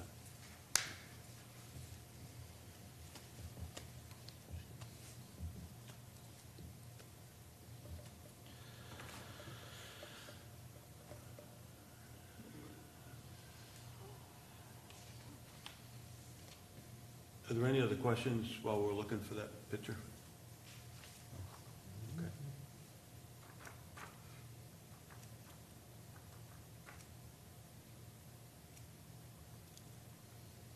Yep. Well, that's my drawing. You're almost there, Mr. Shelley, it's almost there. I don't know. So that's the only one I can find at the moment. That's gotta be funny. Is this probably the most creative drawings y'all? Yeah. But it's effective. Submit that on the art wall. Yeah. You need to sign that, I guess. That is the back. I just colored the door in, because at first, to the left, we were gonna put another door there, but, we stayed with the red door that's dead center in the middle. We did brick the window up to the right with the bars on it. Mm-hmm. And so that's what you're looking at. The architect's building is to the right, and actually it comes out 12, 15 feet? 12, 15 feet, so that will leave, you can see a wooden fence there. So there, On the right, yeah, on the right. over. So it doesn't completely make it a U. There is partial opening. Now, you do have a chimney over here on the left side that is more than 6 to 10 inches deep. Yeah. Maybe a foot, or a foot and a half. So your drawing shows 6 to 10 inches from the wall. So this chimney will project into your roof. Well, actually, what I think, that is not to mess up with the brick, to keep it historical. The building to your left with the chimney is cinder block. So I think I would attach the roof to that. No, what Or he's, attach the I think wall. what Mr. Yeah. Shelley is saying, that you need to cut out your roof on that place and make preparations to seal around that. Yes. Yeah, well, yes, that is correct. So that probably needs to be reflected in your drawing. Yep. Okay. And you just said you're going to attach it to that?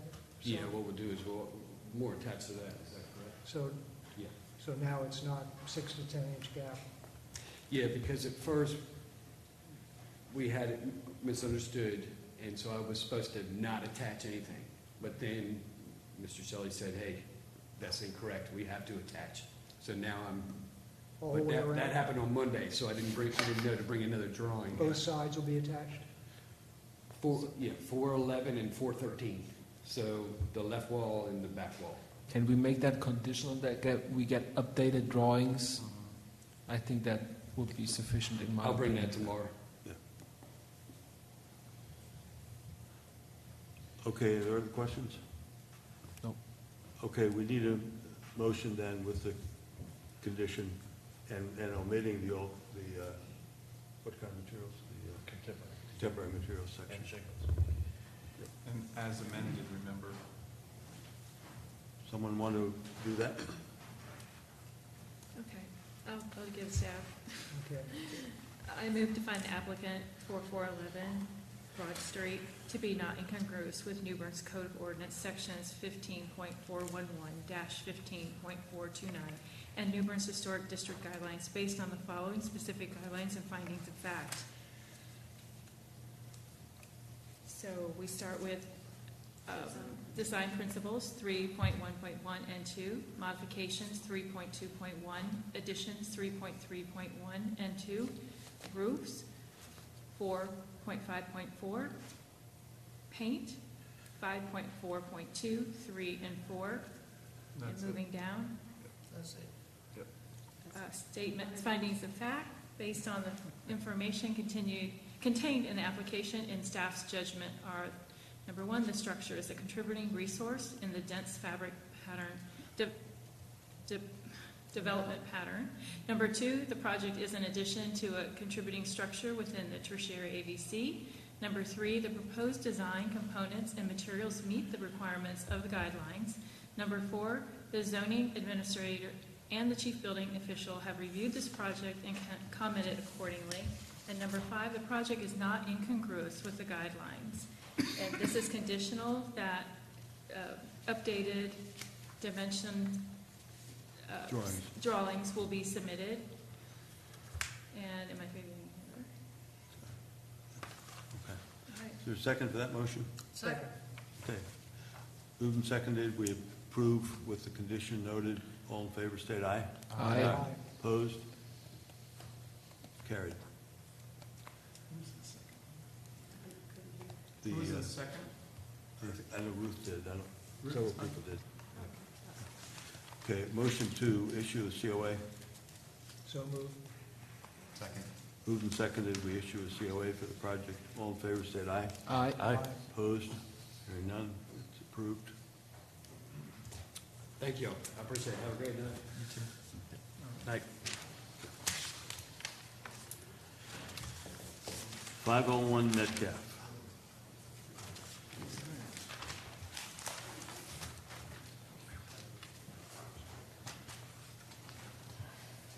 Okay, 501 Metcalf, this is the application, and the application is signed and dated, and here we have the owner's authorization for Go Architectural Design, and that's notarized, and here's the front page, the front of the project.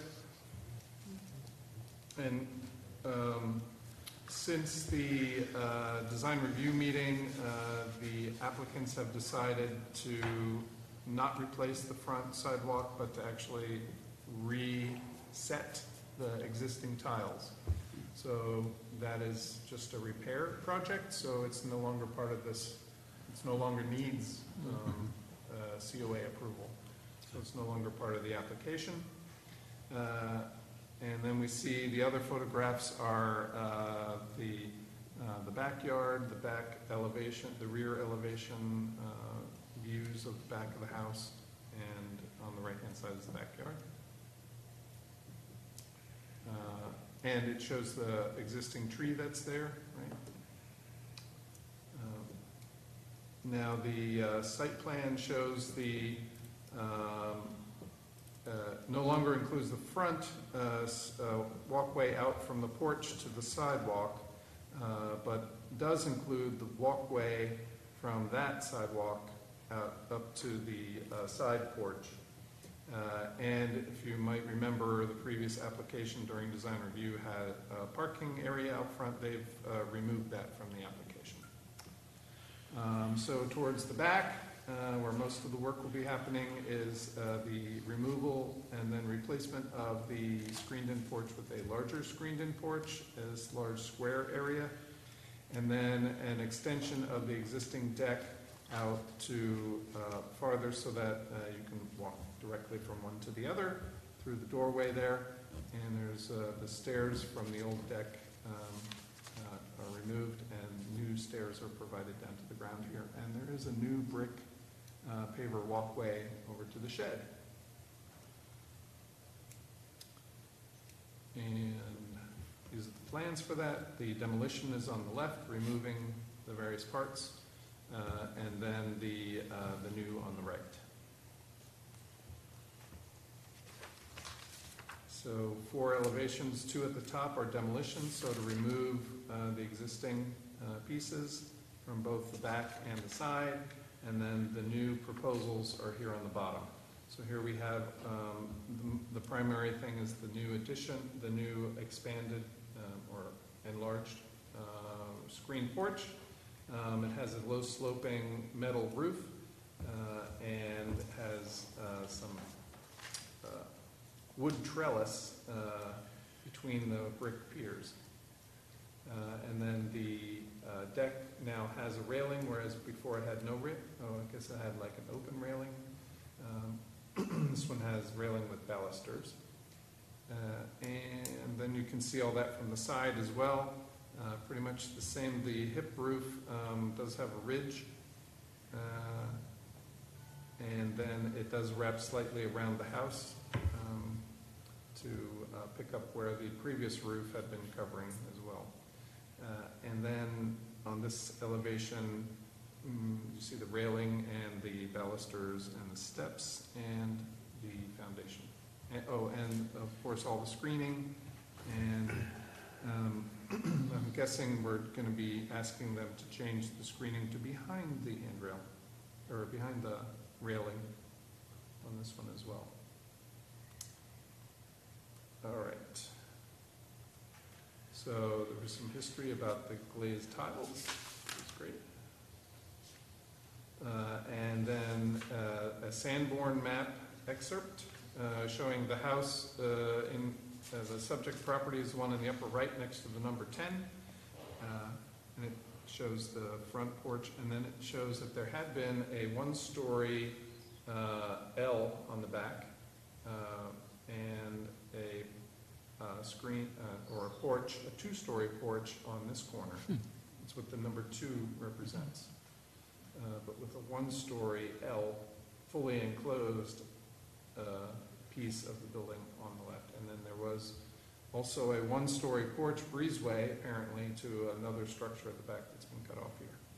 So, all very, that's very unique, actually, that configuration, from 1898. So, and so then also the application includes landscaping. This is the landscaping plan that is proposed.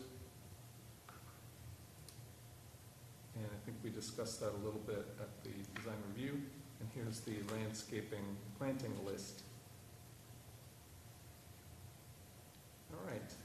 So the zoning and inspections form shows that the zoning administrator states that it meets the requirements of the land use ordinance, and the building inspector says it will require a building permit.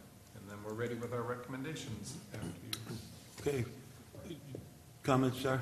Yeah, we also had requested to replace the front step, to rebuild it wider so that we can have handrails on the front porch to match what's there. That should be in the application. Yeah. I just want to make sure that that gets in there. Yep. So, oops.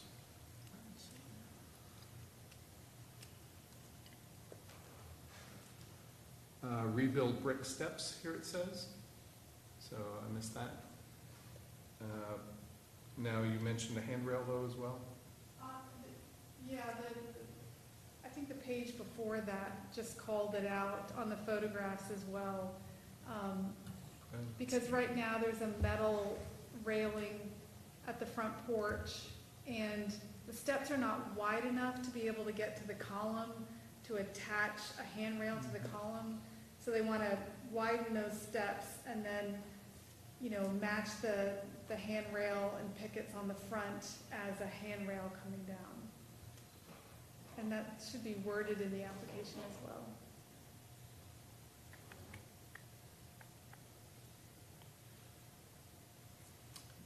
So, remove metal hand railing and front steps, replacing wider brick steps so new hand railing and pickets line up with the existing front porch columns, railing and pickets to match existing.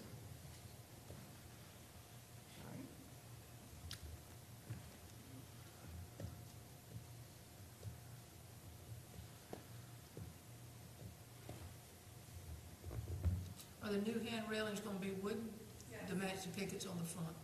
Okay.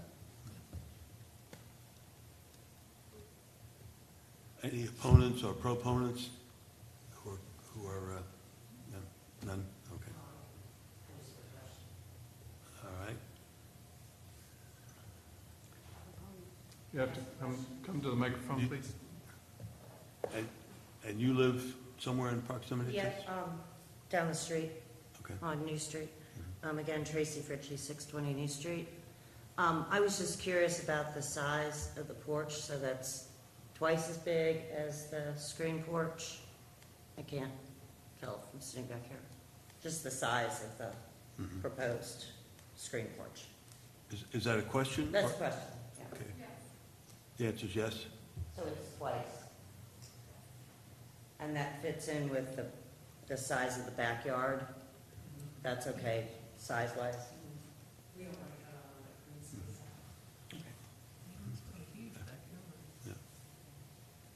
Okay. Ready for recommendations? All right.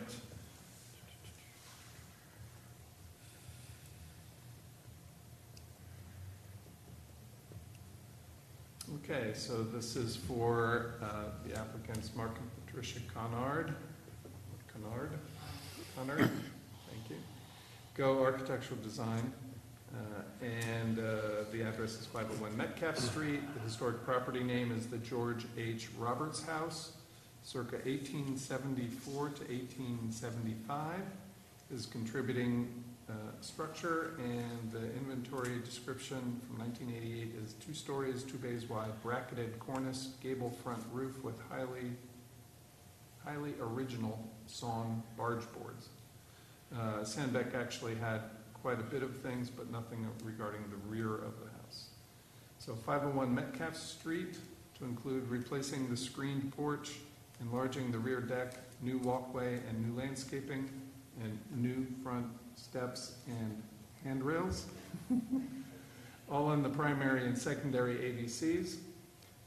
So the staff submits the following historic district guidelines as appropriate to this application: for landscaping 2.4.3, design principles 3.1.1, 3.1.2, for modifications 3.2.1, 3.2.2, for additions 3.3.1, 2, and 3, for foundations 4.1.3 and 4, for walls, trim, and ornamentation 4.2.4, for entrances 4.4.4, I'm just checking, yep, okay, and 4.4.5, for decks and patios 4.6.2 and 3, for roofs 4.5.4, for masonry 5.1.2, 3, and 5, for wood 5.2.1 and 2, for paint 5.4.2, and 3, and 4. The statements of reason based on the information contained in the application and staff's judgment are: 1, the structure is a contributing resource in the tight weave development pattern. 2, the project is an addition and modifications to a contributing structure and the site within the primary and secondary AVCs. 3, the proposed design components and materials meet the requirements of the guidelines. 4, the zoning administrator and the chief building official have reviewed this project and commented accordingly. And 5, the project is not incongruous with the guidelines. So staff recommends the commission approve this application to include replacing the rear screen porch, enlarging the rear deck, new walkway, new landscaping, and new front steps and handrails, all in the primary and secondary AVCs. Okay, questions, discussion? Just one, when you say rebuild the steps, are you reusing those bricks or all new bricks or what? It's gonna have to be new brick. So all new bricks, so that, they're probably original? Has she been sworn in? Has she been sworn in? Yes. Yeah, okay. Yep. Yep, thank you. We'd like to use similar bricks to the ones that come out of the kitchen steps, if we could get those to look similar, because those are really nice looking, and we just would like to keep that. So that's the goal. Just a historic fabric I question. find it hard to believe that that would be brick steps in the front there. You think? On a wood structure built in I have no idea. 1880, Yeah, no idea. 1875? Yeah, I can hardly picture brick steps there instead of wooden steps. I mean, it probably was originally wood Yeah. steps. But Yeah, we want to we're make hung it up on like the other replacing stuff. wood with brick, but I think brick can be replaced, so, yeah. If it was wood, we'd have a problem with brick. Yes, absolutely, But- yeah. So, but you're Just- trying Just a to, question. Yeah, if you can reuse them somewhere, or, so you're trying to take the bricks from the backyard, from the other side of the house and move them to the front? No, there are two steps. Yeah. One for the front door, one for the kitchen door, and we'd like the new ones in front of the front door to look like the ones in the kitchen door, because they're really nice looking. Can we see them somewhere? Yeah, they should.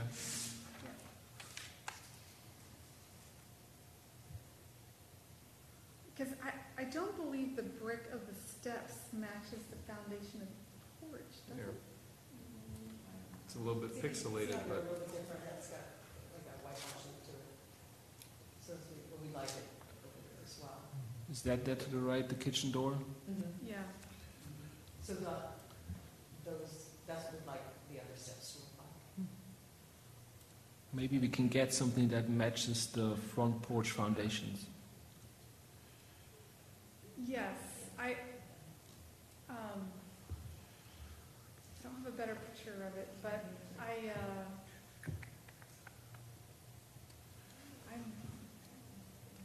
was going to say, I'm 90% sure the foundation brick and the brick steps at the front are not the same brick. So you've got really 3 different kinds of brick up there. Yeah, that's what I'm saying. Maybe we find for the new construction of the steps, bricks that match closer to that front porch foundations, because the ones there in the back to the kitchen seem to be way brighter. You can't really see the foundation bricks because they've been painted over a couple times and some bricks coming through, so I don't think you need to match. Oh, it's painted? Some areas were painted, I think, and it's been peeled off a little bit. Okay. that was my only, And the structure on the side's not an original structure.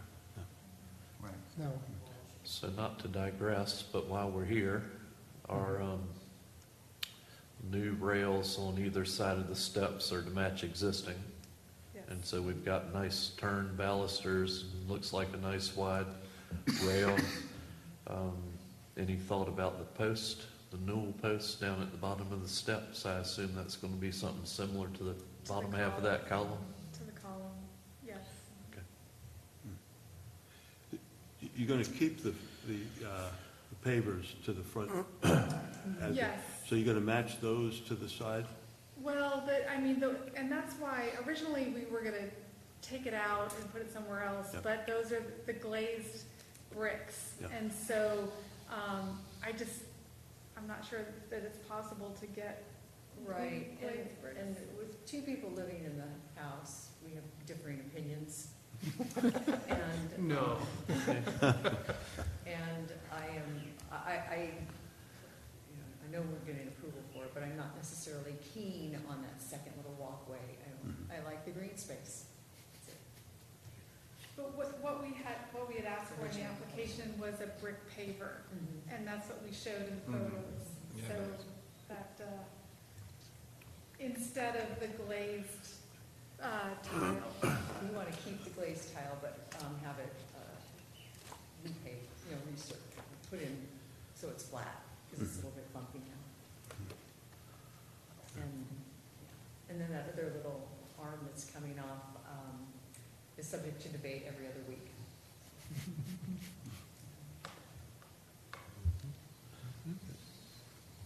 Other questions? Ready for a motion?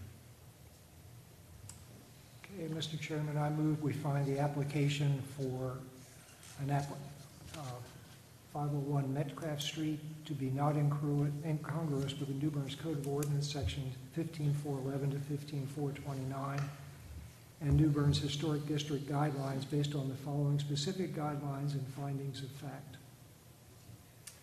Landscaping, 2.4.3, 3.1, design principles, 3.1.1 and 2, modifications, 3.2.1 and 2, additions, 3.3.1, 2, and 3, foundations, 4.1 and 4.1.3 and 4, walls, trim, and ornamentation, 4.2.4, entrances, 4.4.4 and 5, decks and patios, 4.6.2 and 3, roofs, 4.5.4, masonry, 5.1.2, 3, and 5, wood, 5.2.1 and 2, paint, 5.4.2, 3, and 4, and findings of fact, the structure is a contributing resource in the tight weave development pattern.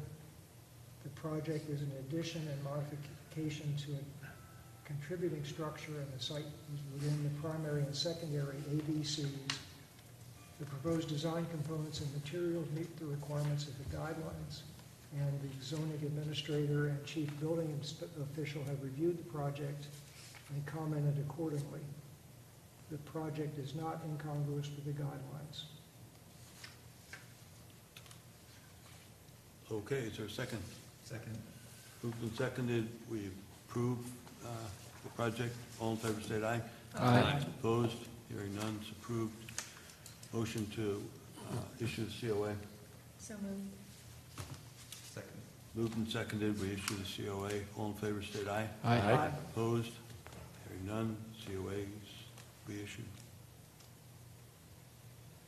All right. 222 Middle, Okay. is there someone here for that? Yes, Oh, Sarah. That's Sarah again. So this is a project, this is the application for 222 Middle Street. And it's fully filled out and signed and dated. And Go Architectural Design is the authorized representative for the owners.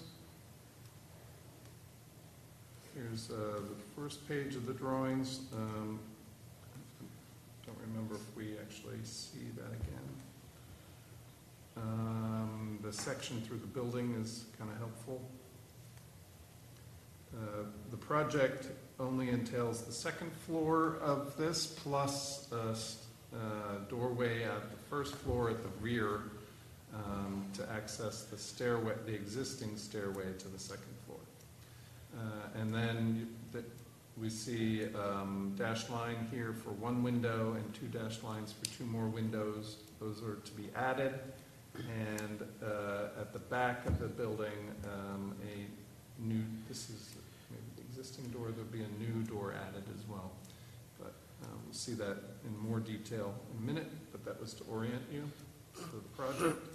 So we're looking at this particular structure, the lowest one out of all of the buildings here. And a close-up of that is here on the left. So a new door will be inserted here where the former window, as you can see, which was bricked up, where the former window used to exist. Otherwise, on this back, they're just planning on moving the panel box over to the side more, and I believe one of these, probably this, I don't know which one of these is to be eliminated as well. We'll see that at the end as well. And off to the right here, we have a side view of that structure. And this is where they're proposing to put the 3 windows, one here on this lower level where this arrow is pointing, and then 2 up farther above the neighbor's roof here. And as a result of being on the property line, those are required to be fire-rated openings. And they have proposed some fire shutters for those. So now we're looking at the front of the building, and not exactly relevant, but except for some context. And then the interior, 2 shots of the interior, this being out to the front of the building, to the back. So that's the back space. Yeah, that's all right. And so there'll be 2 new windows added on this right-hand wall. And this is a mechanical space for the entire building that is to remain, but in this foreground area will be a new apartment. And so the stairway here is to the other second floor apartment, which is shown on the right. And then on the left, there must be a stairway somewhere. Maybe it's off the photo on the left.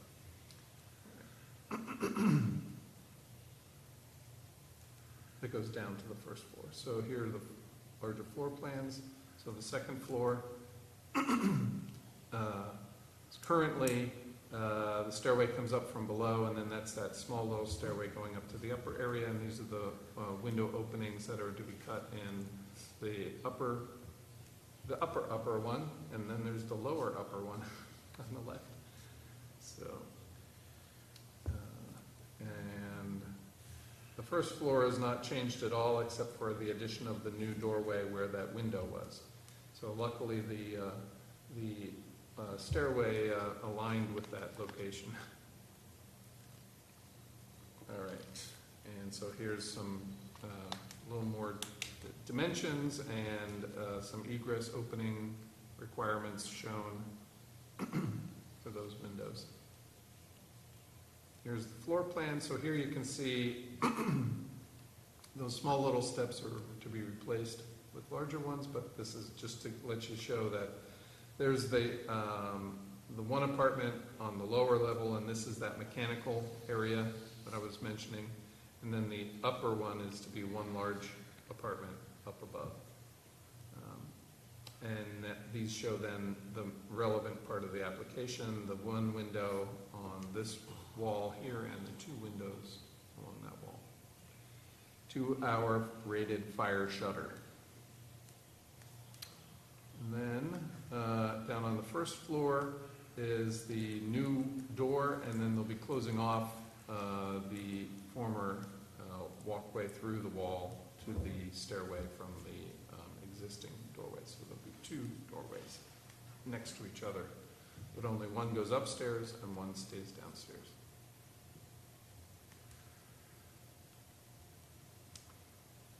And again, the windows. So here I'll have to get a little bit smaller. This is the illustration to show what they're changing on the back facade, other than that new door. So they're moving the panel to the right, correct? Is that what that straight line means there? Yes. Yeah. And then they'll be removing these 2 conduits, apparently. So, Yes. both of them. So that's even better. So here's a representation of the windows themselves. They're wood windows. And then this is the fire shutter. Now, I couldn't figure out from this, is the shutter, is this box on the outside or the inside? Inside. It's on the inside? Yeah. Okay. So the outside would be unchanged, essentially, Where does that go? On the inside. above the windows on the inside. Okay. Yeah.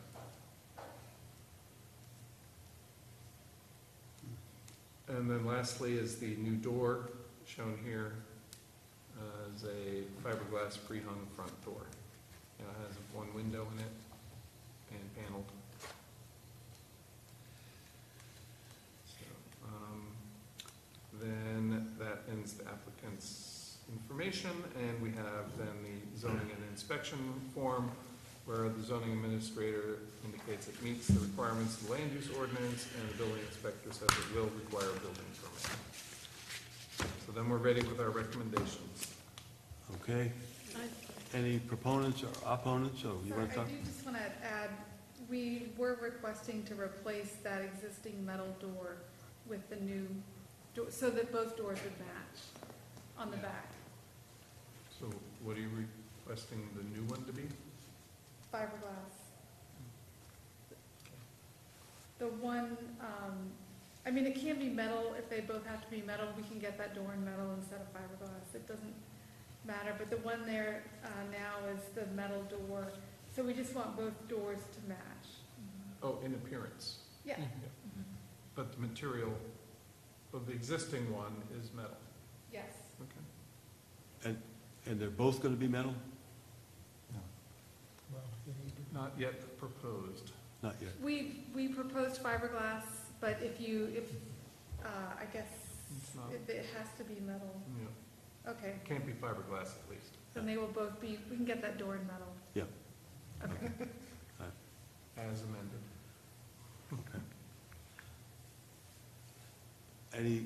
Are you a proponent or an opponent? No. Okay, cool.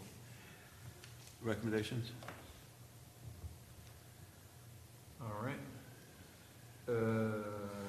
So, let's make it a little bigger.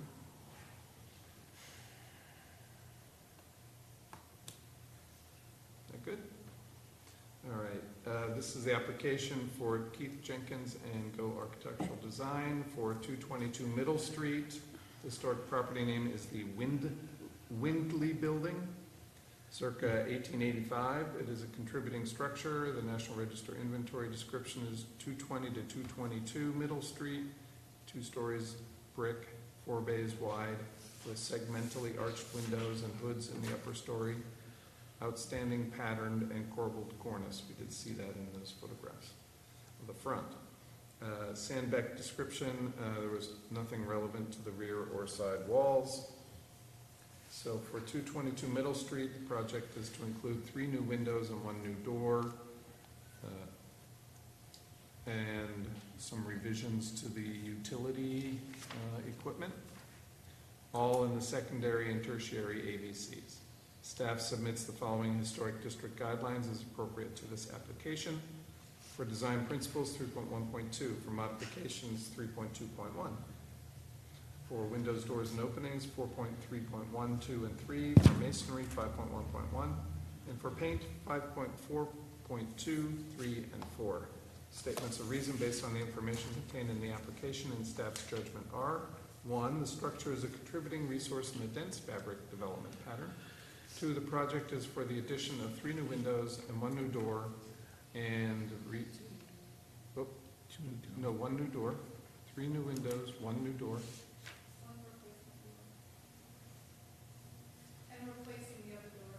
Oh, and replacing that one? Yeah. Oh, I got you. All right, I'm sorry. To match, yeah. That's the matching part. Yeah. All right, I thought you were matching the, whatever. Okay, and 1 new door and 1 replacement door, all in the secondary and tertiary AVCs of a contributing structure. Except for the fiberglass rear door, the proposed design components and materials meet the requirements of the guidelines. The zoning administrator and the chief building official have reviewed this project and commented accordingly. And 5, except for the fiberglass rear door, the project is not incongruous with the guidelines. So if the material for the rear door is changed from material that was available at the time the building was originally constructed, staff recommends the commission approve this application to include 3 new windows, 1 new door, 1 replacement door, all in secondary and tertiary AVCs. That concludes our Okay. recommendations.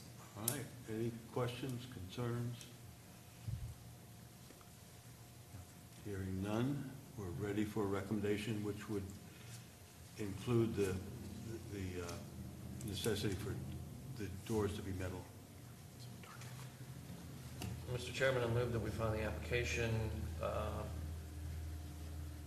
for certificate of appropriateness for 222 Middle Street to be not incongruous with New Bern's Code of Ordinances, Code of Ordinance, sections 15411 through 15429, and New Bern's Historic District guidelines based on the following guidelines and findings of fact. Applicable guidelines, design principles 3.1.2, modifications 3.2.1, windows, doors, and openings 4.3.1, 4.3.2, 4.3.3, masonry 5.1.1, paint 5.4.2, 5.4.3, 5.4.4. Findings of fact, the structure is a contributing structure in the dense fabric development pattern. The project is for 3 additional new windows, 1 new side door, and replacement of an existing door. All are in the secondary and tertiary areas of visual concern. There will be 2 metal doors. The new door will be a metal door. The replacement door will also be a metal door, and they will match. The zoning administrator and chief building official have reviewed the project and commented accordingly, and the project is not incongruous with the guidelines. Second. Moved and seconded, we approve the motion as stated. All in favor, state aye. Aye. Opposed? Hearing none, it's approved. Motion to issue a COA. Jim, you were the second. So moved. Second to issue the COA. Second. Moved and seconded to issue the COA. All in favor, state aye. Aye. Opposed? Hearing none, we'll issue the COA. Okay, we have no old business. Wait, right, that's correct. Do you? We do have some new business. Hmm?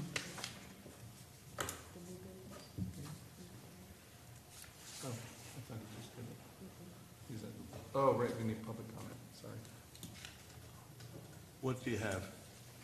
I think, Mr. Chair, we're at agenda item number 6, general public comments, if there are any. Okay, so there is no old business. Okay. General public comments, did you have any? Yeah, I actually did before that. Tracy Fritchie, 620 New Street.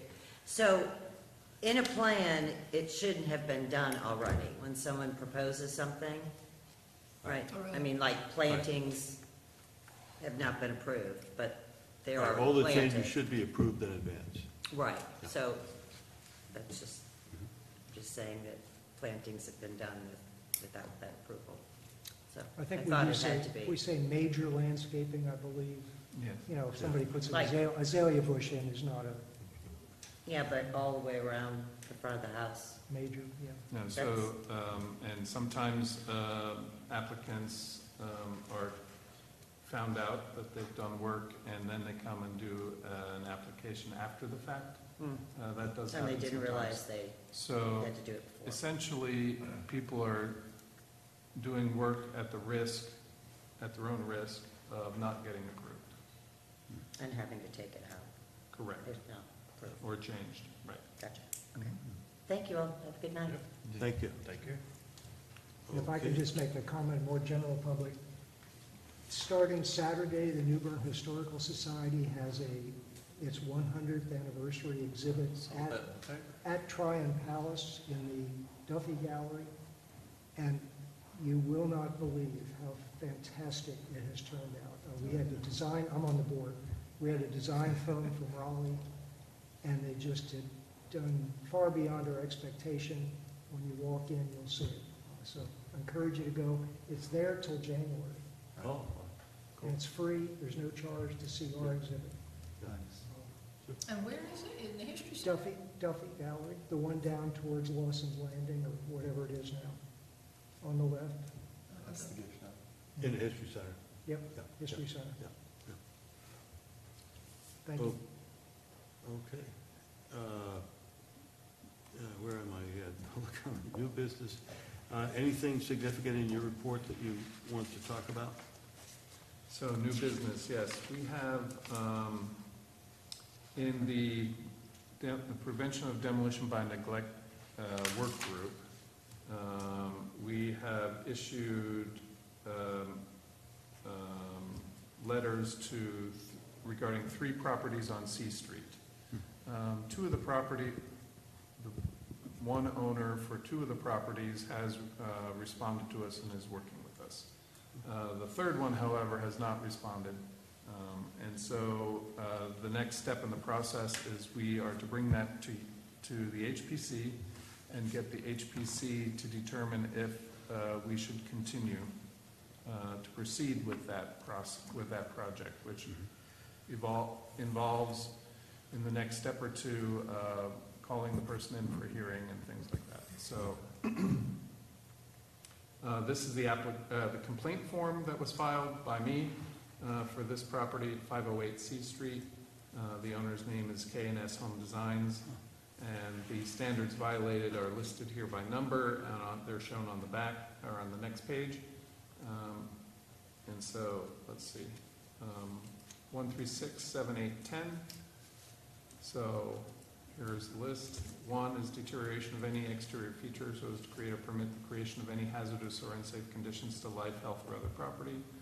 3 is deterioration of flooding or floor supports, roofs, or other horizontal members that causes leaning, sagging, splitting, listing, or buckling. What was the next one? 5? No, 6 and 7. 8. Thank you. 7, 8. 6, 7, 8? Yep. Ineffective waterproofing of exterior walls, roofs, and foundations, including broken windows or doors, defective protection or lack of weather protection for exterior wall and roof coverings, including lack of paint or weathering due to lack of paint or other protective covering, and 8 is rotting, holes, and other forms of decay. So what we would like you to do is briefly review these photographs that we took last month. And if you can, decide that we should continue with the demolition by neglect process on this house. So in particular, you can see here, obviously, there's some windows missing, which may by itself just be enough, but it's also missing the front steps, the railing, some of the siding it's not missing, but missing paint, and what else? Those are the big things that you can see here. Looking closer, there's the missing window on this one, and then off to the left as well, and the center one. There's your porch. Is this the one that didn't respond? Yes. And so you're asking, what's the implications if? Well, so our policy and procedure requires that this next step is that I inform you and you then vote to have staff continue to move forward with the rest of the process. Okay. You could, for example, determine probably in a different case that doesn't look so bad after all. It looks fine to us. We're good. Mm-hmm. Right? Yeah. In that kind of case, I would probably give you a little bit more time to look at it ahead of time, but it just seemed like this one was so obvious that I would probably get in trouble for waiting a whole month. With the missing windows? Yeah. And just a question, remind me, if you say the next step, at what point does it get to the building inspector that holds a hearing? That'll be one of the next steps. It may not be immediately, there might be. But we're on that road? Yes. Okay. Yep. So just to give an overview of the process, so the process got initiated when the complaint was filed, and the property owner has a certain amount of time to respond to that complaint to the HPC administrator. If no communication occurs, then the HPC administrator has to bring that information to you all. You evaluate the information brought to you by the administrator, and then you make a decision about whether this particular property warrants additional administrative attention.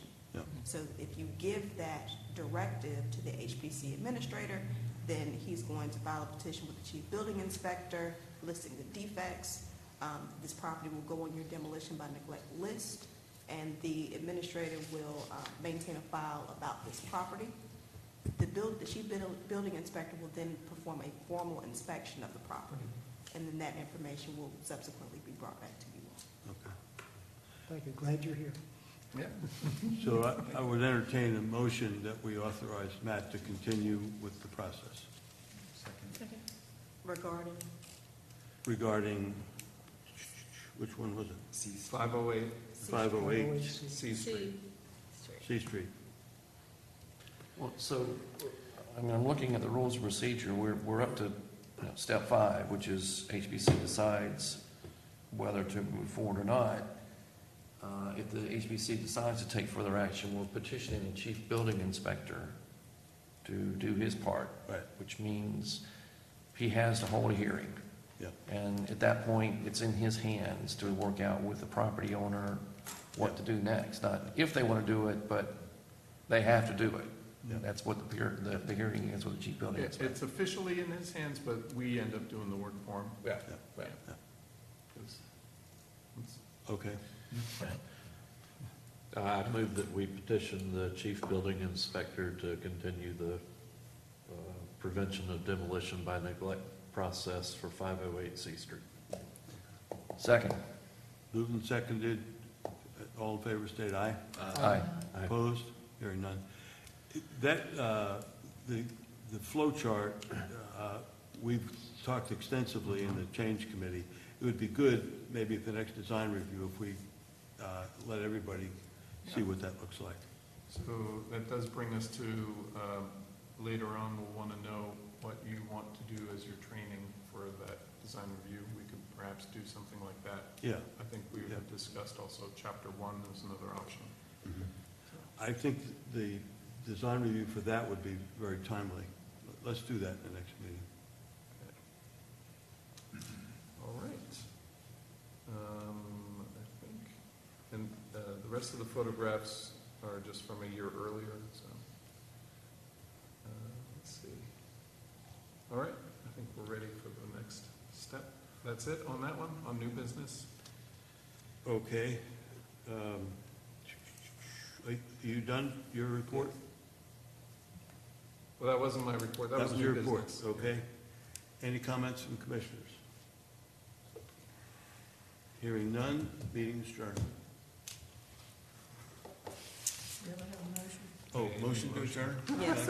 Also moved. All right. So Is it the second? training conversation is Second. design review? Is that what you meant, Matt?